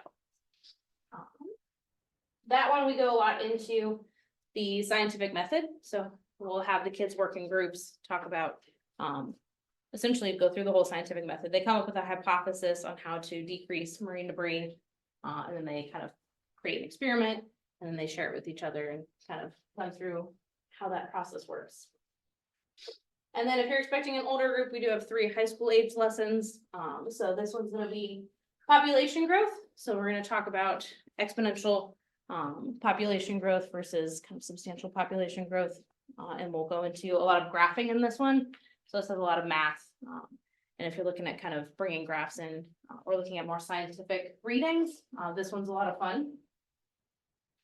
Then we have biodiversity. So here we talk with the children about how having a lot of different species in one area is very important and very beneficial for those areas. And then we can actually go outside and try and identify species and kind of count biodiversity within your area. And then our last one is going to be animal interactions and group behavior. So this goes a lot into kind of species relationships and how different species depend on each other in order to survive.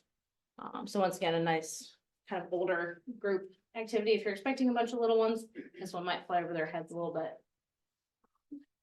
But that's a good one. All right, and then so that's all of our outreach. So once again, we'll travel really anywhere in the state. And then if you guys want us to bring ambassador animals, if we're going further than an hour and a half, it's going to be our reptiles that we'll bring up. But other than that, if you're closer, we can bring the sharks. Now for pricing for this, we do have some grant funding available through the aquarium. So I'm going to leave my cards up here, but if you guys get your requests in early, I might be able to secure that funding for you guys. So just make sure you guys try and get those requests in as soon as possible because our summer is filling up. So we want to make sure that we're able to accommodate as many libraries as possible. And then if all of our outreach fills up, we do have virtual field trips. So this is where We'll kind of call in via Zoom, and we can actually give you a tour of the aquarium. So you guys don't have to come to us. We can go through all those habitats that I mentioned in the beginning, just through our Zoom call. We have 3 lessons that kind of focus on very specific portions of the aquarium as we move through. So our first one's going to be called Noisy Neighbors. So we'll talk about all the noises that animals make, how they make those noises, and why they make them. This one gets really heavy into our aviary as well as our dolphins. And at the end, we chat with one of our dolphin trainers about dolphins. So that's a really fun one if you've got kids interested in loud, noisy animals. Our next one's gonna be parental strategies. So as we move through the aquarium, we talk about each species that we kind of see and how they raise their babies, how they reproduce, and how we kind of can look at the difference between land animals versus marine animals. And then our last one is going to be keystone integrity. So here we talk about keystone species. We have several at the aquarium, including our gopher tortoise. She's very cool. Her name is Andreas. She's pretty lazy, but she's great to pull up on Zoom and kind of show the kids how keystone species are very integral into their environment. And so then we kind of go through all of our habitats and point out different keystone species for that as well. So those are going to be our virtual lessons and our outreach. So that's pretty much everything I got. Do you guys have any questions? What's that grass? Oh yeah, totally lost over this. So these are some of the activities that I bring for outreach. So instead of just having the kids listen to me talk for about 20 minutes, I'll talk for a little bit and then we'll get the kids up and they'll actually get to play games and interact with stuff. So this grass is part of our wetland game. So this is our the food web I was talking about. So kids will take their fishing rods and they'll fish in the wetlands. So we'll kind of spread these out and put little fish, big fish underneath this, and they'll kind of see how wetlands help protect juvenile fish from predators. And so then we'll fish on the side with no grass, and it's much easier to catch those fish. That's that game. Then I've got our scale over here. So we play. Essentially kids are going to weigh out these beans in order to try and feed animals. So this goes with our animal care and enrichment. So they kind of get to act as one of our animal care specialists and weigh out the food for the animals. And then I've got my fun diagram over here. So this one's for our shark lesson. Nope. Okay. So they get to look at our shark species and kind of identify the different parts of our shark. So they go over anatomy in this one as well. So that's just a portion of some of the fun activities that we can bring out. I've got loads of them. This is all I can put on the tables. Are there any other questions while she's out here? All right. Thank you so much.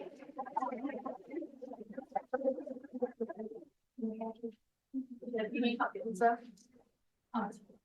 Yeah, perfect. And if you want to take these, you got the tweets too. I have all them.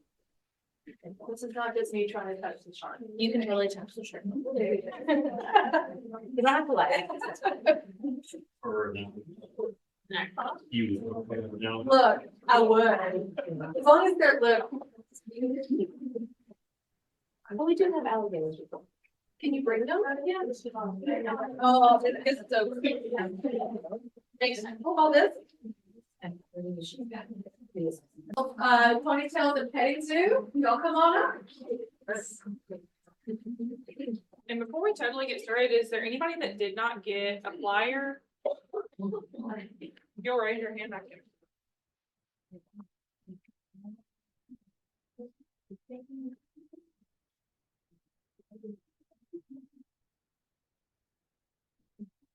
All right, I'm Angie Hales.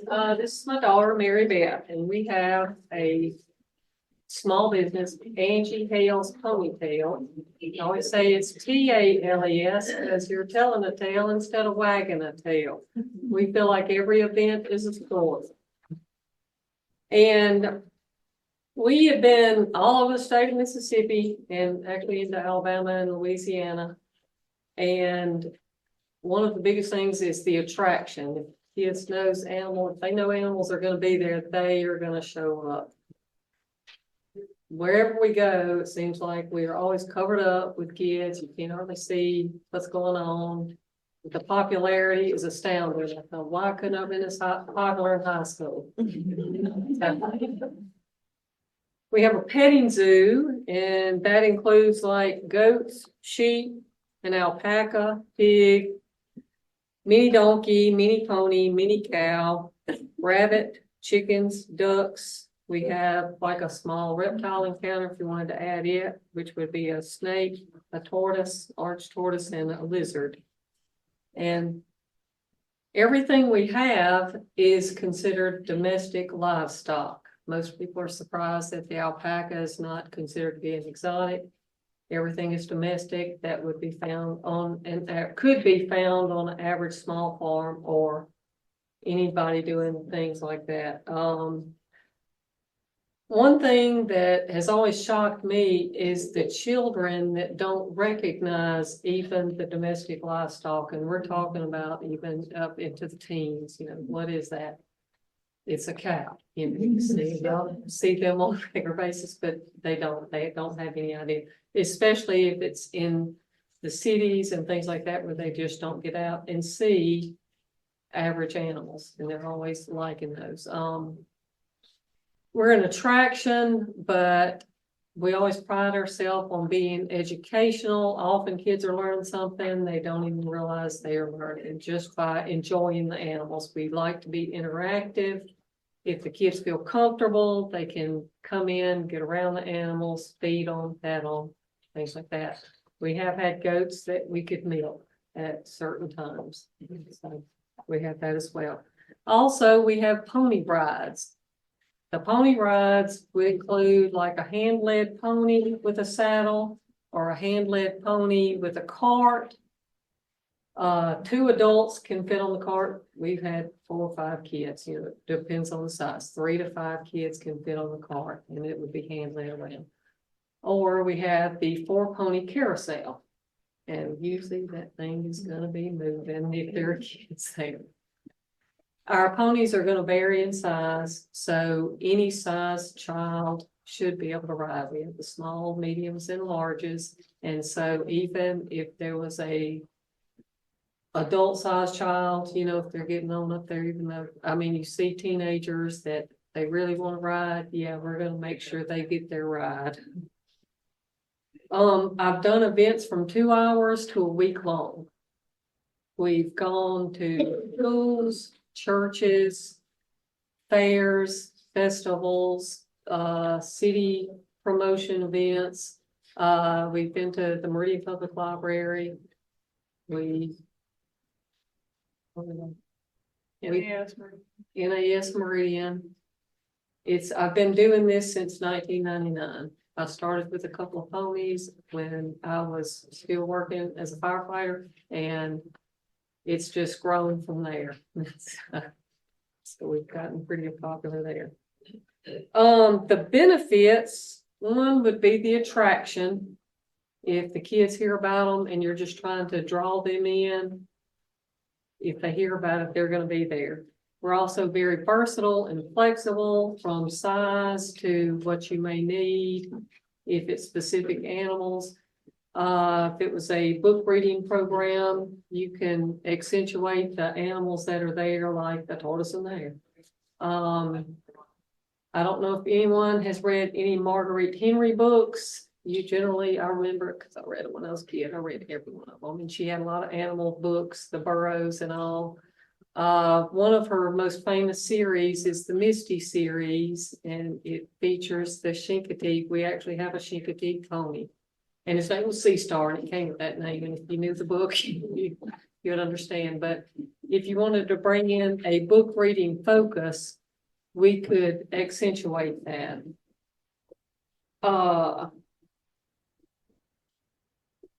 Trying to think of, we're a small business out of Meridian, so the closer you're out of Meridian, the better the prices are going to be as far as going further out. And so any of that, what is some of the others? I want to kind of touch a little bit while she's kind of taking a little break or whatever, you know, kind of getting her mind collected. Some of the education side of things, one thing that we've just kind of bounced around, just even here, just talking with these other folks that are here, is the education side of things and having like a career type day for your older kids.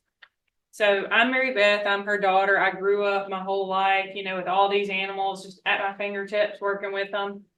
And it, you know, made me aspire to get a degree focused in agriculture. And so that's something that I really, you know, I went to Mississippi State. I specialize in things agriculture related. And that's one thing that, you know, we could kind of bring a career type day with an agriculture aspect to things, whether it be like nutrition for the animals or just being an animal handler, or, you know, there's tons of people that always want to be vets.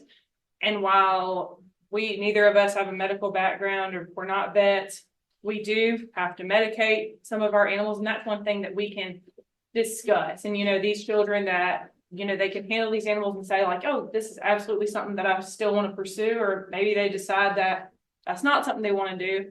And I've always told students that I've had that it's just as important to realize what you don't want to do as what you do. And there's more, you know, that's one thing that we kind of push.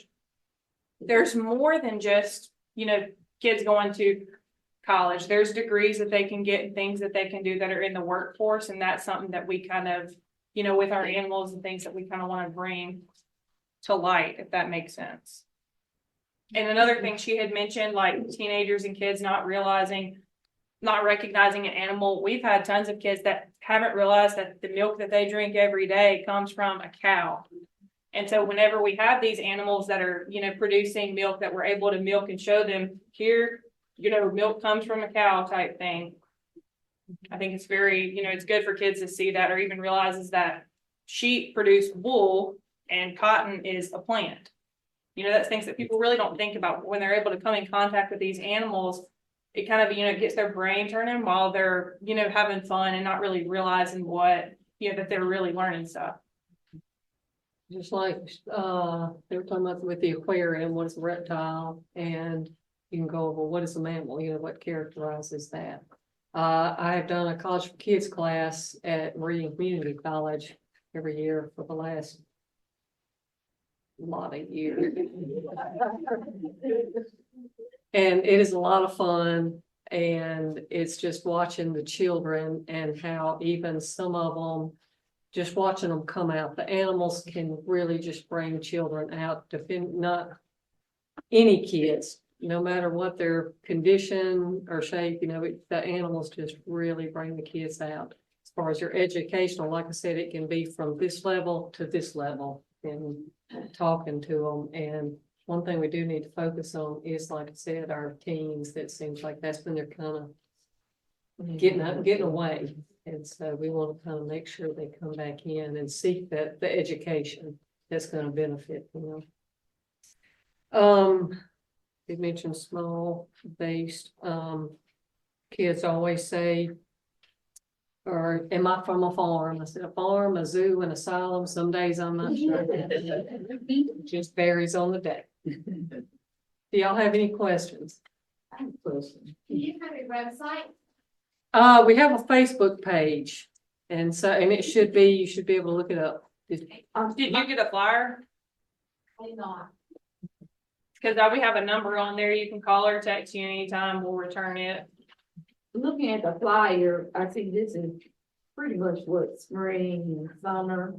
So you know, what do you all do during the colder months? So we go all year long. If somebody needs us, we go all year long. Generally, fall is my busiest time. Then it sort of morphs into nativities and Christmas events. Okay. This time of year is probably the slowest. I generally have to make fewer provisions in the wintertime than in the summertime. Most animals are going to be more cold tolerant than heat tolerant. And so shade and water and things like that are always a consideration in the summer. Whereas in the wintertime, you've got to kind of make sure they're protected more so in travel than when I actually get there. Any other questions? real quick, while I've just got a few more minutes, I'm actually an extension agent. I work for Mississippi State in Lauderdale County, and Mississippi is one of the few states that they have an agent in every single county. So if you all are not utilizing your county agent, I highly encourage you to get in contact with them and see what programs they are offering or how you guys can collaborate and maybe kind of draw in more interest from there. All right, thank y'all so much.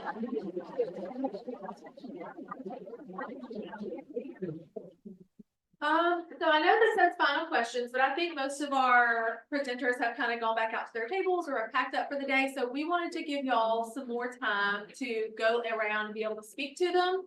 But if any other questions come in on Zoom for the next little bit, yes, evaluation. Oh, yeah, please do your evaluations. Make sure to leave them face down on your table before you leave.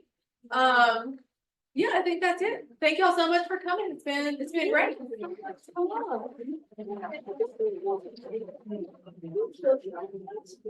If you need to, things are, they are up here.